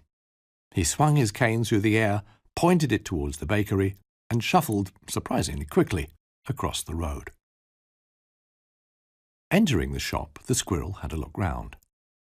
When he saw the badger lady behind the counter, he elbowed his way to the front, ignoring the numerous cries of, How dare you! Intolerable! What appalling manners! He wasn't that bothered. A squirrel of his age can do pretty well as he pleases. Excuse me, but who was that sprucely dressed frog who was here a minute ago? The old fellow asked the badger. That was Plato the musician, she replied. Plato, of course, the squirrel exclaimed, smacking his paw against his forehead, angry that this hadn't occurred to him earlier. Behind the still irritated customers, yet another person shoved their way through to the front. This time it was Peter the baker, carrying a large box and wheezing, Plato the frog? Plato let the cool breeze play around his green head as he rode past fields and meadows and a group of mice and squirrels on a hiking trip. Eventually he reached an avenue of old trees offering much-needed shade. The frog dismounted and had a look round. Jonas the otter lived near the avenue, close to a small stream, so Plato left his bike at the track and walked down a narrow path leading to his friend's house. There he knocked on the front door. No one answered. There was no one home. Disappointed by his run of bad luck, Plato strolled back up to the avenue and decided to take a break from his roaming around. At that moment a gentle melody wafted down to him. It was a robin, high in the treetops, and its song was so lovely, Plato stopped to listen. A few minutes later the robin had finished and took off from the green canopy into the clear blue sky. But Plato was oblivious, having fallen asleep. While he was sleeping, Plato's dreams took him far, far away, as far as one can be taken by one's dreams. Yet, for a moment, he thought he heard 2 old squirrels, a badger and other animals walking through the forest, chatting. But so many dreamlike things happened in his dreams that the voices almost immediately slipped away again, and sleep had him back in its cosy arms at the edge of the forest. When Plato awoke, the sun had almost disappeared beyond the horizon, taking the warmth of the day with it and leaving sky and clouds to shine in the afterglow. Back on his feet, the frog took a few moments to grasp where he actually was. I must have fallen asleep, he thought. No wonder in this heat. Now, though, he was wide awake and well rested, and it was a really lovely evening. But now he could hardly visit his acquaintances, being reluctant to disturb people after sunset, and even more so uninvited. So Plato made his way back to Meadow Pond without having jammed with a single one of his friends. He sighed and reached for the cookie bag strapped to his bike rack. He took a cookie, and then another. Delicious, he thought, eating some more. When the bag was empty, he crumpled it up, put it in his pocket, and brushed the crumbs off his shirt. Then he switched on his bike lights and rode home. Night had not yet fallen when Plato reached Meadow Pond, but it was dusky enough to spot the fireflies as they sped through the reeds and tall grass in front of his house. Wanting to walk the rest of the way, Plato got off his bike, when suddenly someone leapt out of the bushes. "The frog! It's the frog!" shouted a little squirrel, pointing at Plato and scurrying off towards Meadow Pond. Plato was quite startled. Slowly he pushed his bike onwards, the sand crunching beneath its wheels. "We wondered when you'd turn up," shouted Peter the Badger, waving to him. With him were Anya, Nicholas, and Jonas, all the musicians he used to play with so many years ago. There were also the grandfather squirrels, their grandchildren, and several other forest dwellers. They had decorated the footbridge to Plato's house with lanterns, and all of them were in a merry mood. The elderly squirrel he had talked to outside the bakery came up and said, "I always admired your music, you know. When I heard you wanted to play again, I gathered your former colleagues together and then waited for you right here. It seems you have quite a few fans," he said, pointing out the guests who raised their glasses of blue juice in greeting. Some of them Plato recognized as customers of the bakery. "Well then," said the frog, opening his case and taking out the instrument. The guests held their breath in anticipation. They were so quiet they could hear the soft sound of Plato picking up his violin and bow. Plato walked down to the footbridge, where his fellow musicians were already assembled. All four greeted Plato as if it had been yesterday when they last made music together. And then they were set. Anya the mouse picked up her accordion. Nicholas the lizard had his triangle at the ready, a bit nervous about playing in front of an audience again. Jonas the otter fiddled with the mouthpiece of his trumpet, calm as could be, and Peter took his harmonica out of his front pocket. "Why don't we start with Plato's song?" Anya suggested. The other musicians agreed, and Plato felt honoured, since he had composed Plato's song, one of their most famous pieces, back in their heyday. The band started to play, and their music sounded just like in the old days. The audience were enthusiastic, and more animals from the neighbourhood came to listen to the infectious rhythms. Even the toad family swam over from the opposite side of Meadow Pond and joined in. As the song ended, the frog danced a couple of tap steps on the footbridge where the boat for guests had been tied up, spread his arms wide, and, to applause from the audience, said loudly, "Quack!" And that's how Plato's song ends. How about I tell you, and by me, I mean the narrator dude, the sixth story? Sixth story. Granny Mouse, George the Stag, and a mysterious place deep in the forest. It was early in the morning, and most of Mousewood's animals were still asleep. So if anyone had tried to gently wake them, telling them the sun was up and the birds were singing their morning songs, all they would probably have done was roll over, mumble, and sigh incomprehensibly, just like humans when they want to keep on dreaming. Some animals, though, were already awake, either because they enjoyed the silence when the forest itself still seemed asleep, or because they just couldn't sleep any longer. The latter applied to George the Stag. He'd struggled for days now to get a good night's rest. He always woke up early, and couldn't get back to sleep afterwards. Sometimes he was so tired that he didn't even know if he was truly awake or still sleeping and dreaming. So George roamed the deep forest of Mousewood, where even animals who lived there could get lost on occasion. If someone had seen him, they wouldn't have got the impression he was tired at all, since stags have a natural tendency to look regal. If the mice and squirrels ever decided they needed a king, they would surely suggest a stag. A stag's antlers certainly look regal enough. But there was no need for a king. And even if there had been, George would probably just be a prince, since his antlers were still pretty short. The young stag, as drowsy as he was regal, continued his walk through the misty hills of Mousewood. He was in search of a clearing he had discovered a few days back and visited 3 mornings in a row. The strange thing was, the clearing wasn't easy to find. Every morning, it seemed to George, it was in a different place. The glade was as wide as a field.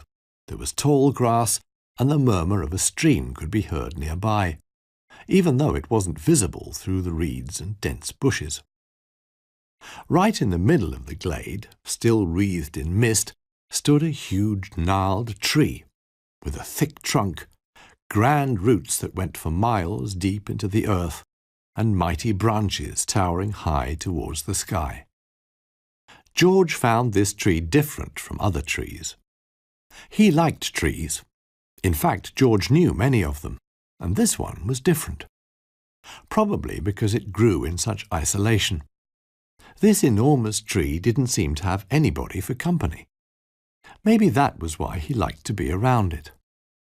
George stood next to the tree and looked around the clearing. He wondered what the tree was thinking. "You're an early bird, aren't you?" a cawing voice asked. Startled and bewildered, George looked around, but he couldn't see anybody. Was it the tree talking to him? The answer flapped down to George from a branch up in the green treetop, landing just above his head on a stumpy branch. A coal-black raven, his feathers shimmering mysteriously more blue than black in the day's first sunlight. The bird fluffed up his feathers and made himself more comfortable. "You've been here a couple of times now, haven't you?" he cawed. George nodded. Sitting on his branch, tilting his head to the left, then to the right, the raven peered at him. His black eyes glinted despite the morning mist. "The likes of you rarely venture here," the raven said, gazing across the glade. "This place isn't easy to find. It's as if it were constantly on the move. Yesterday it seemed to be somewhere different, the same the day before," said George. "But I was probably just too tired to find it." "Quite the contrary. You found it because you were still dreaming a little," the raven said. "In their dreams, everybody knows how to find this place. Whoever sleeps will know the way." "What do you mean?" asked George. "Dreamers visit this place," replied the raven. "And sometimes they come here even though they're awake. Then two may sit here by the tree and look into each other's eyes. Sometimes a poet comes, or a badger with brush and easel to paint the tree. But they rarely recognize this place from their dreams, even though they've been here many times." George half understood what the raven was telling him, but was utterly confused by the other half. Pondering, he pawed the ground with his front hoof. "And who are you?" he asked. "The memory of everyone who leaves here is imprinted. A raven once came here. After he left, I remained as part of the tree's memory. It remembers many things, and its memory runs as deep as its roots, for it was the first tree. Without it, there would be no forest. Even when its time had passed, it remained intertwined with the forest. Now its roots not only grow to every part of the forest, but also reach into the realm of thoughts and dreams. It knows all the forest's secrets." "But why is it remembering you right now?" George asked, looking at the glade again. There was no one else there, just the raven. "Because I visited it once and sat beside it here in the foggy dew, just like you. So I crossed its mind. It's a wonderful morning, isn't it?" asked the raven, eyes glinting. George nodded. The raven soared skywards again and disappeared in the green canopy. What was left of the morning mist glowed faintly on the meadows under the gentle touch of the sun's light. High above, the wind began to sing in the branches, while the trunk softly creaked. George decided to return to the more populated parts of Mousewood. The stag had the urge to talk to someone less enigmatic than the black raven, so he ran through the tall grass back to the forest. After a while he turned back, but the glade had vanished.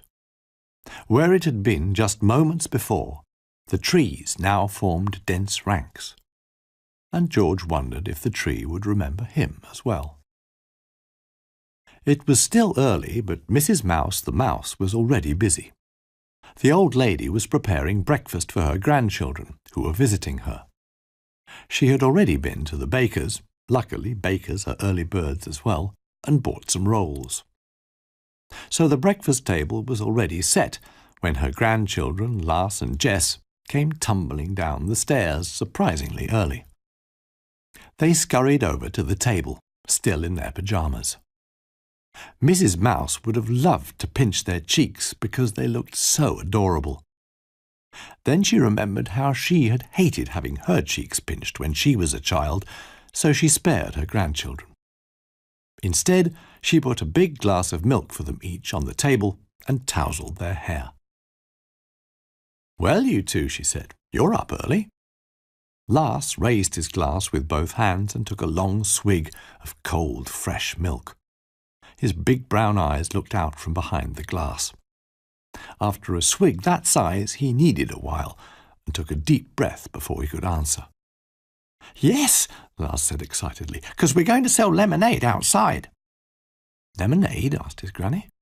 "Do you know how to make lemonade?" "I can make lemonade," Lars replied, even more excited now. "Drinking lemonade is what you're good at," said Jess, who was a bit older than Lars, as he buttered his roll and daubed it with jam. "But you don't know how to make it." "I do, with lemons," said Lars. After breakfast, Granny Mouse made a jug of her tasty lemonade and gave it to Lars and Jess to sell in glasses to passers-by. They'd been inspired by their good friend Humbert. Even though he was a bit of a know-all, they still had a good time with him. Lars carried a small empty box from Granny's garden to the forest track, while Jess followed with a bigger one. Side by side on chairs, the boxes made an excellent booth for selling lemonade. All that was missing was a sign telling potential customers what was for sale and how much it cost. "How much is a glass of lemonade anyway?" Lars asked. "It's not so much what we charge, but how much a thirsty customer is willing to pay," Jess replied like a true salesman, pacing up and down. "You mean they just give us as much as they like?" Lars asked, scratching his left ear. That wasn't what Jess meant, but he liked the idea anyway. "If we're that generous and let people just pay as much as they want, they may give us lots of money," he said, telling Lars what to write on the sign. Lars was good at writing, even though he hadn't started school yet. "Tasty lemonade. Price, customer's choice," is what the mice wrote on the sign, and then they waited for their first customer. From time to time, someone passed their booth with a friendly greeting, but no one wanted a glass of lemonade. Then Oswald the squirrel came along and was intrigued by the sign. "Just think about what you'd be willing to pay for a glass," Jess suggested. Oswald thought about it. After a while he asked, "So I determine the cost?" "Yep," said Jess. already worried this would be too challenging and their first customer wouldn't enjoy thinking about the price of lemonade. Oswald ran off and climbed a tree some distance away. He briefly disappeared from sight, then reappeared on one of the trees nearby. He had a big, shiny acorn with him. "This one's perfect," Oswald said, polishing the acorn with the back of his paw so it shone even more. The young mice accepted Oswald's payment and poured him a glass of lemonade. He drank slowly, sip by sip. "Tasty," he said, returned the glass and took his leave. Lars and Jess put the shiny acorn on the counter and waited for more customers. Suddenly there was a suspicious rustling in the bushes, but the mice were concentrating on the path in front of them. "Psst," the bush behind them said. "Did you say something?" Jess asked, but Lars shook his head. "Psst, psst," the bush said, now louder. The brothers turned around, and a stag poked his head out of the shrubbery and grinned at them. "George," Lars said happily. "Hey, you two, what are you up to?" George asked. "We're trying to sell marmalade," Lars answered. "Lemonade, not marmalade," Jess corrected his younger brother. "Lemonade," Lars amended. "Look, we got a nice shiny acorn for one glass." George took a closer look at the acorn. It was so shiny he could see his own reflection in it. "But it's really not as valuable as a glass of tasty lemonade," Lars said. A little later on, Soft Steel the Wood Dwarf came by the booth, making no effort to wish the kids a good day. He was about to walk by without a word. "Excuse me," George called after him. "What is it?" the Wood Dwarf asked, turning round. "Do you like lemonade?" the stag inquired. "I certainly do," replied the dwarf, sceptically peering at the mice and the stag. "And now I suppose you want me to pay." "But you choose how much," Jess clarified. "Pah! On top of all that, I have to choose," the dwarf groaned, pulling a face and pretending to be bored. "Maybe you'd like to carve something?" George asked. He knew that dwarves were fine craftsmen who probably put all their sensitivity into their craft and hadn't much left over for other occasions. "You want something carved?" the dwarf asked the mice. Lars handed Soft Steel the shiny acorn, and the dwarf eyed the material. Then he pulled the knife from his belt pouch and asked, "And what should I carve for you?" Lars looked around. His eye fell on George, standing next to him, looking very regal. Lars whispered something to Jess that his brother seemed to think was a good idea. "Carve us a George," Jess said. "All right. Well, get yourself into a proper pose," the dwarf demanded. So George took up an even more regal pose, and Soft Steel began to carve. From time to time he looked up at George and then continued carving. Eventually he blew the shavings from the acorn's surface, took a critical look at his work, and then showed it to the mice. The dwarf had captured a good likeness of George on the shiny acorn. A fine work. Jess took the acorn and thanked the dwarf respectfully. "My lemonade," Soft Steel said, pointing at the empty glass on the counter. He made no effort to make this sound like a request. The children poured him some lemonade, the dwarf gulped the glass down in one go and left. When he was sure that he was out of sight and earshot, however, Soft Steel smacked his lips loudly, since the lemonade had been truly delicious. "Now we have a really valuable acorn," Lars cheered. Mrs. Mouse came out of her house to look for her grandchildren and was happy to see George with them. The kids showed her their new carving, and she immediately recognized George's image. Since he had had such a good idea, the stag was given the rest of the lemonade. Jess took the jug and poured it directly into his mouth, as stags rarely have their hands free. "Another satisfied customer," George commented, licking his lips. "And as a customer, I choose what I pay. So, why don't we go lantern rambling tonight? What do you think, Mrs. Mouse?" "Oh, I haven't done that for a long time," the old lady said, wondering if this wasn't a touch too adventurous. Then she said, "As long as we take it slowly, my legs aren't what they used to be." "Yay!" Jess shouted. "Hooray!" said Lars. George promised to pick the mice up at twilight. Lantern rambling is an old tradition in Mousewood. When the days get shorter, the forest dwellers light colourful paper lanterns with their children and go for an evening walk. After sunset, Lars and Jess put on warm coats and waited outside. Mrs. Mouse joined them and gave her grandchildren sticks to hang their lanterns on. The little ones could hardly wait for George to take them and their granny for a walk through the forest. Mrs. Mouse picked up the lanterns and unfolded them. Then she put candles inside and lit them. Lars got his first.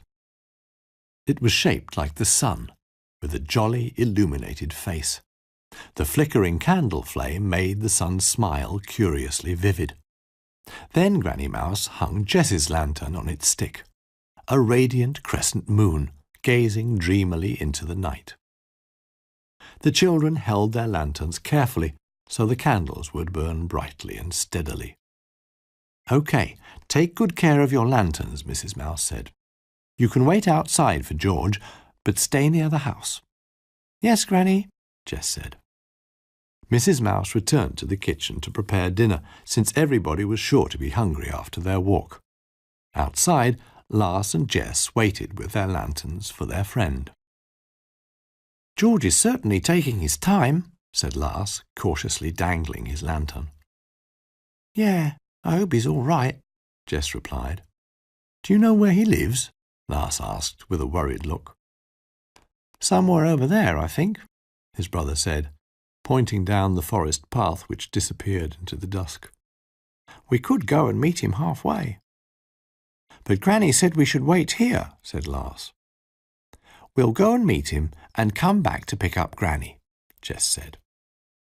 His little brother found that quite reasonable.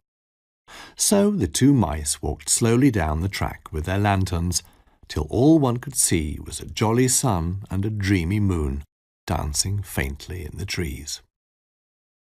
Shortly after, George the Stag arrived at Mrs. Mouse's house and knocked at the door. The grandmother greeted him warmly. "Good evening. Are you all ready?" she asked him, and took her warm coat from the hook by the door. "I'm ready," George replied. "Where are Lars and Jess?" asked Mrs. Mouse, buttoning her coat. She felt a little uneasy. "Why, they're not outside, if that's what you mean," George said, now sharing her unease. Mrs. Mouse ran outside and looked around. There was no sign of her grandchildren. "Where are they? They were out here a minute ago," she said, her voice shaking. The old lady desperately looked about for the children.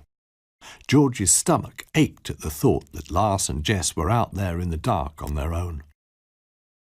"Come on, we've got to find them," George said, and knelt down to let Mrs. Mouse climb on his back.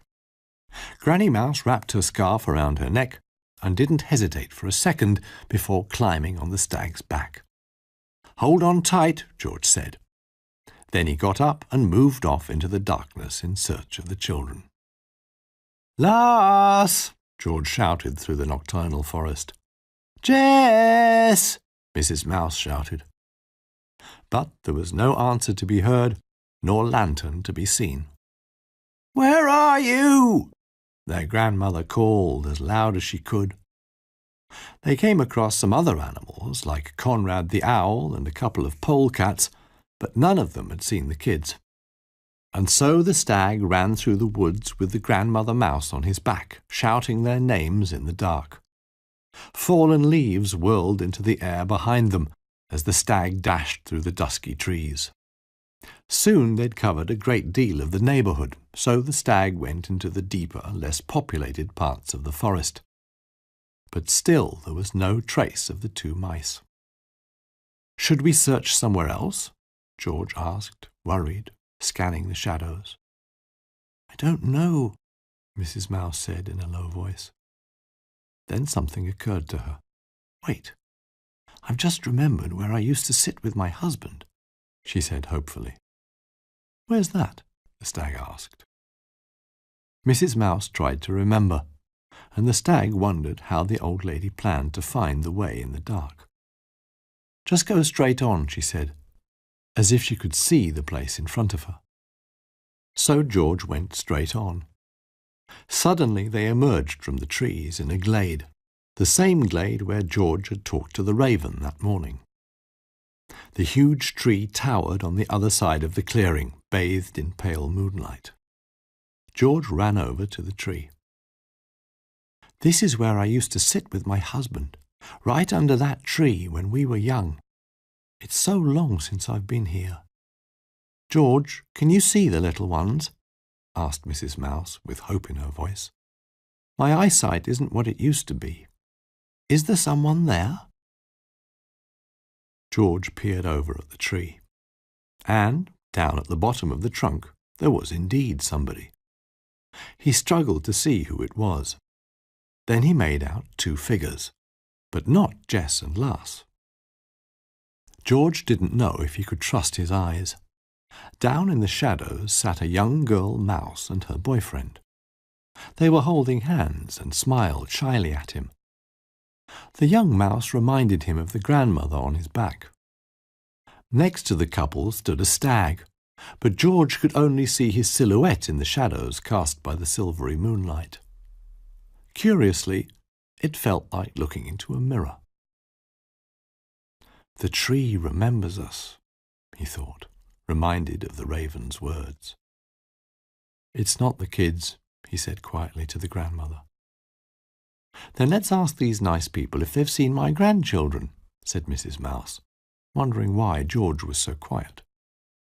Have you seen two children? George asked aloud. The mice pointed to the right into the forest. The other stag paced around in the tree's shade, calling to someone up in the treetop. George couldn't hear what he said as he was too far away. A big bird descended from the high branches, flapping towards George and Mrs. Mouse. In the moonlight, George recognized the raven he had met that morning. Follow me, will you? Called the raven, soaring over their heads in the direction the mice had pointed. Mrs. Mouse held on tight, and George trotted across the meadow to the glade's edge. The black raven flew between the trees, his silhouette merging with the forest's darkness. George followed him. When they were back in the woods, the raven disappeared. Instead, they saw a smiling sun and a sleepy moon floating between the trees, as if waiting for something. Children! Mrs. Mouse called from the stag's back. Granny! The children shouted, running towards them, but carefully so their lanterns wouldn't go out. You were supposed to stay at the house, their grandmother said, with a mixture of anger and relief. The kids looked sheepish and apologized. Where were you, anyway? George asked, slightly out of breath due to all the running and yelling. We were looking for you, Lass explained. But it seems you were somewhere completely different. George and Mrs. Mouse and the kids made their way through the dark forest. After a while, they found the track leading to Granny Mouse's home. They didn't talk much on the way, as it had been an exhausting evening for all of them. Around them, the woods were so silent that all that could be heard was the soft rustling of leaves beneath their feet. Just before they reached the house, Lars' lantern went out with a faint fizzle. The jolly sun went dark. Shortly afterwards, Jess's sleepy moon also expired. George was relieved that the candles had lasted so long. Without their light, they wouldn't have been able to find the children so easily in the dark. When they reached the mice's house, George bade them farewell. The house was far too small for a stag, and he was also very tired. After saying goodbye, the mice had dinner and went to bed. When Lars and Jess had brushed their teeth and crawled under their warm blankets, Granny Mouse assured them that she wasn't angry any more. She was just happy to have them back, safe and sound. The children had to promise their grandmother not to run away again, Then she tucked them in and put the lights out. And shortly after, both little mice fell asleep. Their granny waited for a while, listening to Jess mumble in his sleep. He already seemed to be dreaming. The old lady went downstairs, and later, sitting in her armchair, she looked around her. On a cupboard stood pictures of her children and grandchildren. One showed a girl mouse and her husband. Next to them lay the shiny acorn carved with George's image. George was probably at home now, Mrs. Mouse thought, also probably recovering from a tiring evening. She greatly appreciated the stag's help in finding the little ones. And after a while, Mrs. Mouse fell asleep in her armchair. In every forest there is a tree. The first tree in the whole forest. So old it knows almost everything, with roots deep in every corner of the forest, even in the realm of our thoughts and dreams. Almost to the end now. Kudos to you if you stuck around this long. Let's get on to the 7th story. 7th story. When the animals wanted to drive a stranger out of their woods, but found a friend instead. Spitzweg the marmot was a wanderer. His current journey was coming to an end, since just a few steps separated him from home. Just a few steps till he set foot in his beloved mousewood again. Spitzweg had travelled far. He had seen the sea and the mountains. He had rafted rivers, taken trains, and met many animals, even making friends in places where people welcomed him in foreign languages. All this just proved him right, he thought to himself. A friendly fellow is welcome everywhere. Marmots, by the way, are small animals which are similar to mice or squirrels, but which are, in fact, marmots. Spitzweg turned to the dirt track he'd walked as a kid on the way to school. Today the track seemed so much narrower. The marmot was looking forward to putting his rucksack down and his feet up when he got home. But he was not quite there yet. Suddenly the ground beneath Spitzweg began to shake. At first the wanderer thought it was an earthquake, as he had experienced on his travels. Then he remembered there were no earthquakes in Mousewood. If the earth shook here, there was only one explanation. And indeed, suddenly about 20 wild boar crashed out of the dense undergrowth and stampeded past him, blazing a trail through the forest. At first glance it looked as though they did so recklessly, flattening everything in their path. A keener observer, however, could see they were extraordinarily careful and had a keen eye for their surroundings, even though they were en route to their favourite wallow. This became clear when one of the hogs noticed Spitzweg. He broke away from his fellow boars, ran a curve, and approached the wayfaring marmot at hog speed. "Are my eyes playing tricks on me again?" he grunted loudly. "No, big fella, they aren't," Spitzweg said to the tusker. "Spitzweg!" he called and squealed so loudly one would have been forgiven for trembling in fear. "Welcome home!" This was music to Spitzweg's ears. Coming home always feels good, but it feels even better if someone welcomes you, especially if it's a good friend like Fiddler the boar.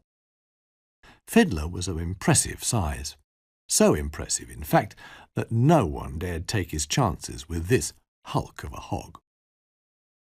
As a piglet he had often been mocked, without the other children needing a particular reason. He was just a piglet, a pushover. But Spitzweg had looked after Fiddler, and so they had long been good friends. "How are you? How was your journey?" asked the boar. "Good," replied Spitzweg. "So many stories to tell. But I'm heading home first. Sleep is the reward for staying up all day, and I think I'm going to collect my share." "You should get some rest then," Fiddler grunted. "Good to have you back." "It's good to be back," said the marmot, amicably patting the boar's bristles and raising some dust. They walked some way down the path when a sudden noise startled them, a human noise. Spitzweg and his friends hid in the bushes at the wayside. Humans tend to get nervous if they come across wild hogs or marmots, and you never know what a nervous human will get up to. So animals prefer to keep some distance between them and humans, as at least the rarer specimens inevitably make humans extra nervous. The human roaming nearby, however, didn't seem one of the nervous kind. He was trying to whistle a tune. It wasn't quite clear what song it was supposed to be. Whistling obviously wasn't one of his strong points. The young man looked to the left and right as he passed the bushes where Spitzweg and Fiddler were hiding. "Reminds me of my brother," Fiddler whispered. The hog didn't say this because of a physical resemblance, but because his whistling sounded very much like Fiddler's brother. Suddenly, out of the blue, a chestnut hit the young man on the back of the head. "Hey!" he said, looking around. But since there was no one to be seen, he thought the chestnut had just fallen from one of the trees. He didn't realize there were only beech trees growing around him, and very rarely do chestnuts drop from beech trees. Then, just as the young man wanted to stroll on, the beeches seemed eager to make some more exceptions. Pock, pock, pock! A volley of chestnuts and acorns hit him on the back and head. That started to make the human nervous. He tried to duck and dodge, but, clumsy as humans are, he staggered, fell full length on the ground, and lay there, out for the count. Pock! Another acorn hit him on the head. "Give him a break, I think he's had enough," someone shouted from above. As the human was no longer something to be feared, and they wanted to know what was going on, Spitzweg and Fiddler left their hiding place. 3 young weasels climbed down the trunk of a beech tree and cautiously approached the unconscious man. All 3 had shoulder bags packed with chestnuts. From behind a nearby tree, Humbert the mouse also came out of hiding, his sister Tina clinging to his hand. His mother had once again made him babysit his little sister. He wasn't too keen on that, as he then had to take her into account when planning his adventures. "What are you up to, boys?" Spitzweg asked the weasels. "Who wants to know?" the tallest of the weasel boys asked. "My friend and I do," Fiddler grunted, growling and clawing the ground. This made an impression on the weasels. It even made them flinch. Little Humbert, however, seemed not so easily impressed. He faced Fiddler and the marmot. His sister wanted to befriend the brawny boar and tried to go over to him, but her brother kept a tight grip on her hand. "We just wanted to chase away that human," Humbert explained. "I see," Spitzweg said with arms folded. "He didn't get very far, did he?" He approached the human and put his hands on the man's body. He felt his chest rise and fall. He seemed all right, considering he'd been scared unconscious. He'd be back on his feet soon enough. "Humans don't belong in our woods," said one of the weasels. Spitzweg looked at him blankly. "Humans don't belong here?" he asked. "You know what humans are like," replied the weasel. "They trample through our forest, disturbing the peace," said another weasel. The third weasel nodded frantically in approval and said, "Right, they disturb the peace." "They come here and think they can do as they please," the first weasel added. "We must put a stop to it. We must finally put a stop to it." "A stop to it," said Humbert's little sister, smiling brightly at her new friend Fiddler, proud she had repeated the sentence so well, even though she didn't actually know what it meant. "What exactly did that human do to you? Did he whistle too loudly?" Spitzweg asked, as he couldn't stand it when someone was harassed, especially if they hadn't done anything wrong. Even if that someone was a roughly 6-foot-tall human who stumbled over his own feet and couldn't whistle properly. "Well, he hadn't done anything yet," admitted one of the weasels. "Maybe not," the second weasel intervened, "but only because we didn't give him the chance. 5 minutes later he might have stomped through somebody's garden or grabbed your neighbour because he needed a warm hat for winter." "Right," the third weasel confirmed, "a hat." "I've heard of humans doing such things," Humbert said all-knowingly. "You know how humans are. Humans leave their litter wherever they go. They pick flowers and gather mushrooms from our clearings. And then they go home again." "Right," said all three weasels simultaneously. So you think all humans are like that? Asked Spitzweg. Of course. It's always the same with them. I dare you to say otherwise, said one of the weasels belligerently. You're a cheeky chappy, aren't you? Growled Fiddler, looking fiercely at the weasel. I'm sorry, the weasel whispered meekly. Tina giggled, as she found his fierce face quite amusing. You know, I've been to many places during the last couple of years. Up in the north I was even attacked by an albino penguin. Believe me, it's not always the same with humans, said Spitzweg, pointing at the young man lying on the ground. If you think all humans are alike, you might as well say all mice are alike. He looked at Humbert. Well, we may look similar, the young mouse admitted, but we're not all alike. My Uncle Henry, for example, he's different. He's a gardener and he talks to his ivy. There you are, said the marmot. There certainly are humans who are gardeners, just like your uncle is. Some humans may on occasion disturb the peace and misbehave. But if somebody strolls through the forest whistling, that's no reason to chase him away. Whistling is not a crime. Robins whistle too, Humbert admitted. My brother whistles, Fiddler remembered. The wind whistles when it blows through the hole in my wall, one of the weasels said. The other two looked at him inquisitively. Really, just like someone who was whistling, explained the weasel. Whistling or not, yelled one of the other weasels, you can't compare humans to animals. They don't belong in the forest. They should stay where they belong. They should just leave us alone. You want the humans to leave us alone? Asked the marmot.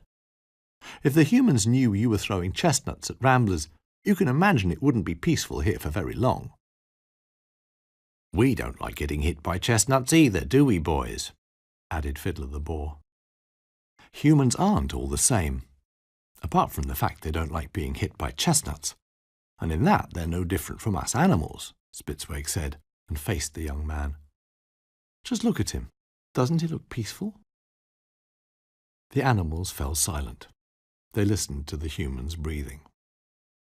Humans even benefit the forest, Spitzweg said calmly. They wander our woods and collect acorns, beechnuts and chestnuts. And when they dispose of the seeds, maybe a new tree grows there. A new forest could even grow in another place. Humbert, who was easily persuaded by scientific explanations, approved. Sounds reasonable, he said. As long as they don't do anything unfriendly, we can consider them our friends, Spitzweg concluded. The weasels liked the idea of having a giant as a friend, so they had a pretty bad conscience for treating the man so harshly, even though they would never have admitted it. They put down their chestnut-filled shoulder bags. One of them cautiously walked over to the unconscious human and put a chestnut into one of his jacket pockets, as a sign of friendship, and in the hope that the human would throw it away where the humans lived, where there weren't so many lovely trees as in Mousewood. The human started mumbling and sighing in his sleep. The animals couldn't quite get what he was saying, but it sounded something like, "Where's the deck of cards?" The weasels looked at Spitzweg as they believed he knew what the human was talking about. But the marmot just shrugged. Humbert's little sister let go of her brother's hand and ran over to the slumbering visitor. "Tired?" she asked, and touched the huge human's nose with her small paw. That seemed to tickle the unconscious man. He suddenly started moving. Humbert took his sister's hand, and the animals swiftly retreated to the bushes at the roadside. From there they watched the man regain consciousness. He smacked his lips, scratched his nose, and opened his eyes. "Look, he's awake. Can you see him looking around?" Spitzweg asked the youngsters. "Yes," said Humbert, watching excitedly, as the human first supported himself with his hands and then struggled to his feet and stretched to full size again. What imposing creatures those humans were! Of course you had to be careful with them, since they could possibly become erratic. But watching a wild human was truly a unique experience.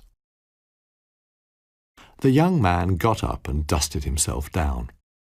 He wondered what had happened and why he'd woken up on the ground. Finally, he accepted the idea he had tripped over, the thought that clearly embarrassed him. He looked around to make sure no one had witnessed his misfortune, but there were no humans or animals to be seen. So he relaxed and started whistling again. Just as he was about to walk on, he discovered something in his pocket. "Look, he's found my chestnut," one of the weasels said. "And he's looking at it very closely. He seems to like it, doesn't he?" one of the other weasels commented. The human turned the chestnut over in his palm and obviously found it a lovely chestnut. He put it back in his pocket and took it along with him. Then the animal's new friend wandered off down the forest track, whistling. The animals watched him disappear, and little Tina waved to him. "Goodbye," she said. "How come you know so much about Humans, one of the weasels asked Spitzweg. I've learned many things about them on my journeys, he answered. But I've also seen a lot of animals that would seem strange to most people in Mousewood. Have you seen a tapir?" one of the weasels wanted to know. Indeed, I saw one in a park in the city, Spitzweg replied. "They've got stripes, haven't they?" another weasel inquired. The tapir I met didn't have any stripes, Spitzweg said. "I always thought tapirs had stripes, at least 2 or 3 on their backs," the weasel said, pondering. There may be tapirs with stripes. It's possible, the wayfaring marmot admitted. I had stripes when I was little, Fiddler the Boar said. "Uncle Henry has stripes too," added Humbert. Then he bade the others goodbye as he had to take his little sister home. It was already past noon and both had to be back for lunch. Little Tina said goodbye to the large boar and walked off with her brother. A few quick goodbyes later, the weasels left as well. All 3 of them were still a bit upset, having been taught a lesson by the marmot and his brawny friend. But in the end, the marmot was right. Sleep is the reward for staying up all day, and I think I'm going to collect my share, Spitzweg said again to his friend the boar. Then go and get your well-earned rest, grunted his tusky friend. They walked to the marmot's home near Buttercup Meadows and agreed to meet later that evening and enjoy some pints of blue juice. Because blue juice was unique to Mousewood. Spitzweg unlocked the door and stepped into his shady house, the home he had been so far away from for so long. Finally, the marmot could leave his heavy rucksack on the floor and fall onto his cosy couch. The young man, meanwhile, had reached his family's house and was about to let himself in. Then he remembered the chestnut in his pocket. The human looked at the shiny red-brown chestnut from Mousewood. Not knowing what else to do with it, he tossed it into one of the flower beds in the garden. Maybe he had a hunch that that was just the right place for it. And now the 8th and final story. 8th story. Last but not least, a wizard proven right, and a badger finishes his work. Ludwig Mole sat at his new desk, looking through his thick spectacles at the letter he had written so very carefully. He'd reread the lines several times now, just as carefully as he had written them, to make sure he hadn't misspelt anything. The mole was no seasoned writer. Back in the old days he had occasionally written his wife long letters. That was many years ago, but his wife still saw the bold writer of days long gone in him, so she took every opportunity to remind her husband of his talents. She had a soft spot for talented animals. That's why she was also the head of the Mousewood Art Society, organizing exhibitions and readings every second Thursday, featuring paintings and poems by Mousewood's resident artists. If there was an exhibition or reading scheduled, letters had to be sent to all members of the society, and Ludwig had to write those letters. Admittedly, his new desk did make the work actually more convenient. This letter, however, was especially important. Ludwig got up from his chair, took the letter and walked over to the massive wooden door leading from his study to the hallway. If he had employed a secretary, this is where she would have sat, typing on her typewriter. But Ludwig didn't have a secretary. What he did have, however, was a kind neighbour who helped him write the letters. Nicholas the lizard sat in the hallway, his slouch hat in his hands. As Ludwig entered, Nicholas rose, straightening his jacket. "Good-day," Nicholas said.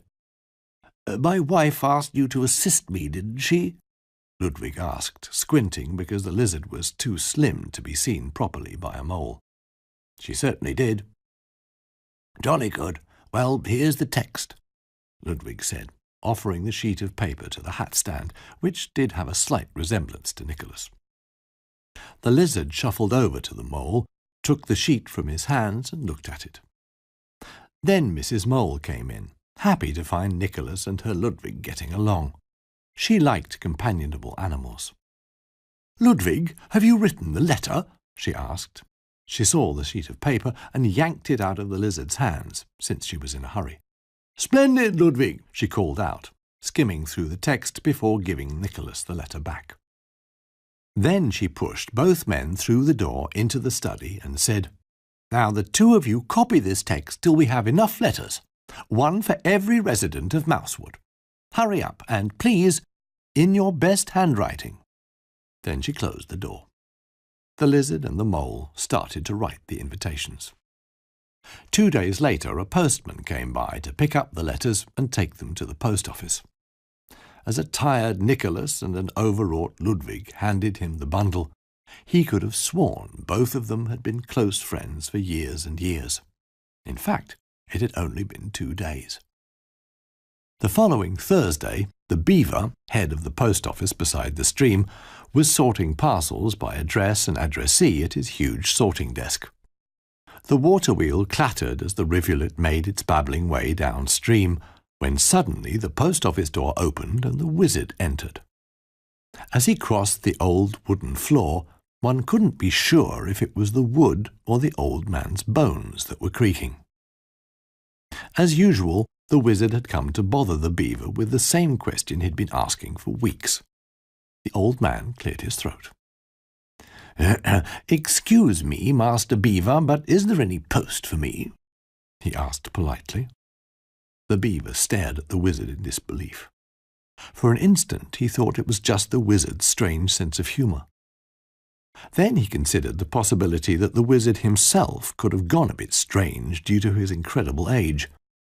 He looked into the wizard's eyes, wondering how old he might be. "Master Beaver?" the wizard said, not sure if he had already asked for his post or not.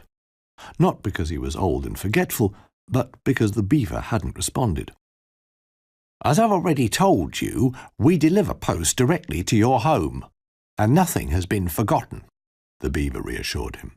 And if he'd been taller, he might even have patted the old man on the back to comfort him. "There is definitely post for me," the wizard said with conviction. "Haven't we discussed this already?" asked the beaver. Since it was too complicated to explain why he hadn't actually been mistaken, not even the first time, the wizard didn't waste time explaining. But he didn't give in either. "Listen. All the residents of Mousewood have had post in recent days, each and every one. Only my letter seems to be missing," said the wizard. "I delivered my own post just yesterday," the beaver said, "but I haven't had time to read it yet. You should maybe check your post box thoroughly. You may find your letter." Slowly but surely the wizard was getting impatient. He had already checked his own post box to such a degree he was worried he had overdone it. So the bearded man opened the wooden case he carried on his shoulder and took out his magic wand. In fact, a real wizard doesn't need a wand to cast spells, but by using his wand he could demonstrate to the beaver there was magic involved. Silence and focus were now essential. The wizard waved his wand. Magic sparks zapped through the air, glistening in iridescent colours. The wizard then murmured magic words in a language long forgotten. Roughly translated, it meant, "Watch out! There is magic about to happen, and you never know with magic, so don't complain or anything." Then he pointed the wand into the room, and a short burst of lightning shot out of the tip and, with a sizzle, hit the cupboard on the wall by the sorting desk. This literally breathed life into the cupboard, and it started to lumber towards the wizard and the beaver on short wooden legs. The wizard seemed even more startled than the beaver. Luckily, the march of the furniture came to a halt a moment later. By the wall, where the massive cupboard had until that moment stood, lay a letter on the floor. It must have fallen off the desk. The beaver picked up the envelope and read the address. To the wizard, Mousewood. The old man opened the envelope and skimmed the contents. Dear friends and neighbours, the Mousewood Art Society is happy to invite you to a very special occasion. Next Thursday, one of Mousewood's great artists will exhibit his paintings to the public for the first time. These works, created over recent years, depict the forest and its residents in the most diverse situations and circumstances. You may even discover yourself in the paintings of this extraordinary artist, and you will certainly see the forest from a new perspective. We look forward to welcoming you next Thursday at Marigold Meadows. Best wishes, the Mousewood Art Society. The wizard gave the letter back to the beaver. The latter pondered a while, since he wasn't sure if he was allowed to read it. After all, it wasn't addressed to him. Deep down, of course, the beaver knew one shouldn't read foreign post. But since this letter was addressed to all residents of Mousewood, and his own letter waited unread at home, and it was okay with the wizard, he read it anyway. "That's today, isn't it?" said the beaver. "Right now, to be precise," replied the wizard. "Can we make it in time?" asked the beaver. The wizard's eyes flashed. They flashed with the same magic that had moved the cupboard, and was now, with a bit of luck and focus, to get them to Marigold Meadows in time.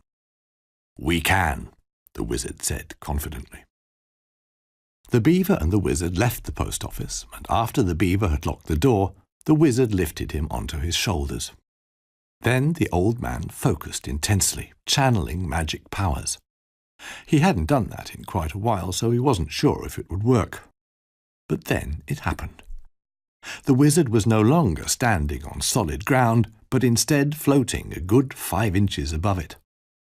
The beaver hung on tight to the wizard's collar as the old man accelerated, going faster and faster until he was racing at high speed along the dusty tracks leading to Mousewood, with the beaver still clinging to his shoulder.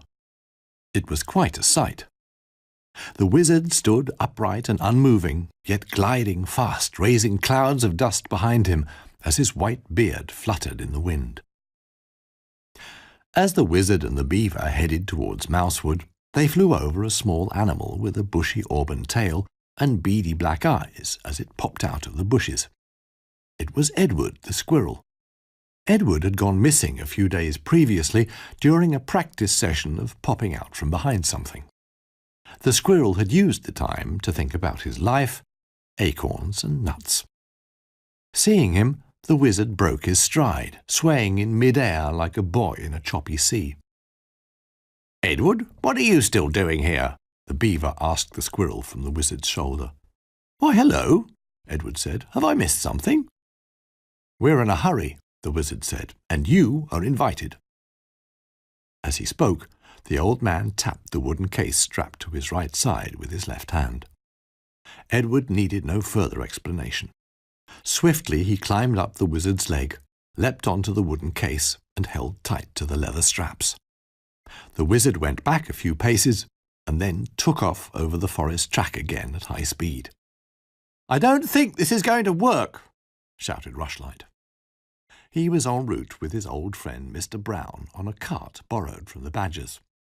Rushlight was pedalling the bicycle, propelling the cart as hard as he could, but it wasn't moving. "We're running late," Mr. Brown called out, sitting back on the cart holding on to his fedora. "We should probably call for help." "There's no one around for miles," Rushlight said, exhausted. "Then we've got to call some attention to ourselves," Mr. Brown said, and yelled, "Hello? Anybody out there?" There was no answer, but suddenly a strong wind blew up, taking Mr. Brown's hat along in the process and leaving it somewhere up in the branches. The chubby mouse wistfully watched his headpiece disappear. "My apologies," the wind said from some distance away. Then it turned and approached the mice in a wide curve. As it got closer, it took on the shape of an elderly wizard. An elderly wizard floating along with a beaver on his shoulder and a squirrel at his side. At this sight, Mr. Brown put his paw to the spot where his hat had just been. The wizard looked up and hovered straight to the treetops, slowly spinning. He collected Mr. Brown's fedora from between the branches and then descended slowly to the ground. "Here you are," the wizard said, handing Mr. Brown his hat. "Much appreciated," Mr. Brown replied. "Are you going to the exhibition?" he asked, pointing at the wizard's case. One corner of the envelope was poking out, enough to give Mr. Brown a clue as to where they were heading. "Indeed we are. You, however, seem to be suffering some difficulties and are now worried you may be late, I assume," the wizard said, pointing to the cart stuck in the muddy forest earth. Stuck deep enough to tell the wizard Mr. Brown and Rushlight needed help. Unlike Mr. Brown, the wizard usually needed more than just one clue to solve problems the classical way, in other words, without magic. In this case, though, he was right first time. "Your assumption is correct," Mr. Brown answered. "Well, you're welcome to travel with us," the wizard offered. "We still have some room." He lifted Mr. Brown onto his right shoulder and helped Rushlight to climb up the wooden case. The brawny mouse greeted Edward with a firm handshake. "Name's Rushlight," he said. "Good day," replied Edward. The wizard accelerated again, and, together with the post office beaver, Edward, Mr. Brown, and Rushlight, he floated on to Marigold Meadows. There are so many animals in Mousewood that a mighty wizard wanting to attend an exhibition has to expect to give some of them a lift. A great many animals had already gathered at Marigold Meadows, excitedly waiting for the Art Society exhibition. On the grass stood dozens of easels, still covered in white linen to make the grand opening even more exciting. Dressed in an elegant black suit, Mr. Ludwig Mole nervously checked his pocket watch. Only a few more minutes until he was supposed to hold the opening speech. It was only a few lines long, but he had practiced it several times nonetheless. With a speech only a couple of lines long, it would be especially embarrassing to fluff or forget something. Ludwig looked around, somewhat disoriented. "Nicholas?" he asked, tapping the shoulder of a guest next to him.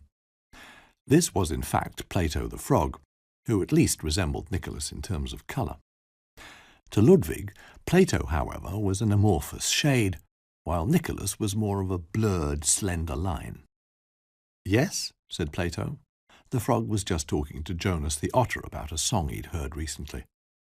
"Oh, you're not Nicholas, no," Ludwig concluded in confusion. "He's right over there," Jonas said. "Nicholas!" he shouted, beckoning to his fellow musician. The lizard walked over. Jonas pointed to the mole and then continued his conversation with Plato. "Showtime, I think?" Nicholas asked his friend Ludwig. "Ah, there you are. Yes, we're about to start," Ludwig replied, calmly, now that his good friend was there. "Break a leg," Nicholas said, slapping the mole on the back. Ludwig took a deep breath and started walking through the audience. On the way, he accidentally bumped into one of the Wood Dwarves, who was talking to Peter the Badger and his wife. "Oi, watch it," said Logger the Wood Dwarf. "I'm sure it was an accident," said the Badger lady, trying to calm him down. "Accident? Pah!" commented Steinberg. Ludwig was far too busy to notice what was going on around him. He eventually reached the podium and took off his glasses, polishing them with a handkerchief. Then he gave the audience time to quieten down and prepare for the speech. Soon the animals and a wood sprite fell silent in anticipation.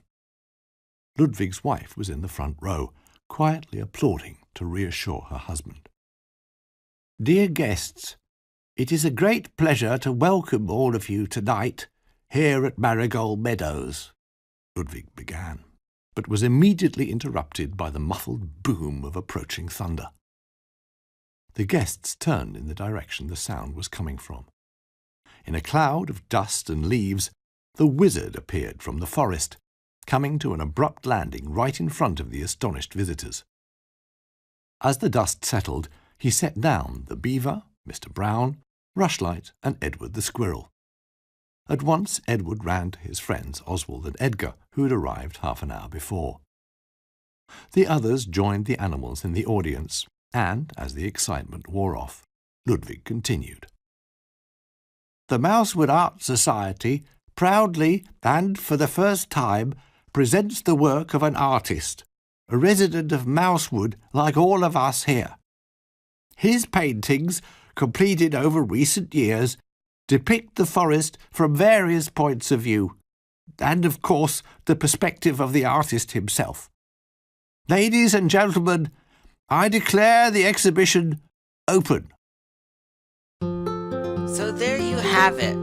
All 8 stories of Mousewood jam-packed into one ginormous video. Took, believe it or not, almost 3 hours to record all that. It's been 2 hours and 40 minutes right now. And so basically you've got to see 2 hours and 40 minutes of my Let's Play. Well, muted Let's Play, but yeah, you got to see a lot of footage. I downloaded and put in 5 episodes worth of content for my Let's Play to have something more than just the blank picture background here as you listen to these stories. I hope you did take the time to just listen all the way through all 2 hours and 40 minutes of this episode. I would really appreciate that, because that would mean that this video has been meaningful and not just a waste of time. So thank you very much if you did indeed watch the entirety of this video. And I'll see you back here again on Halloween for the finale of Blackwell Legacy.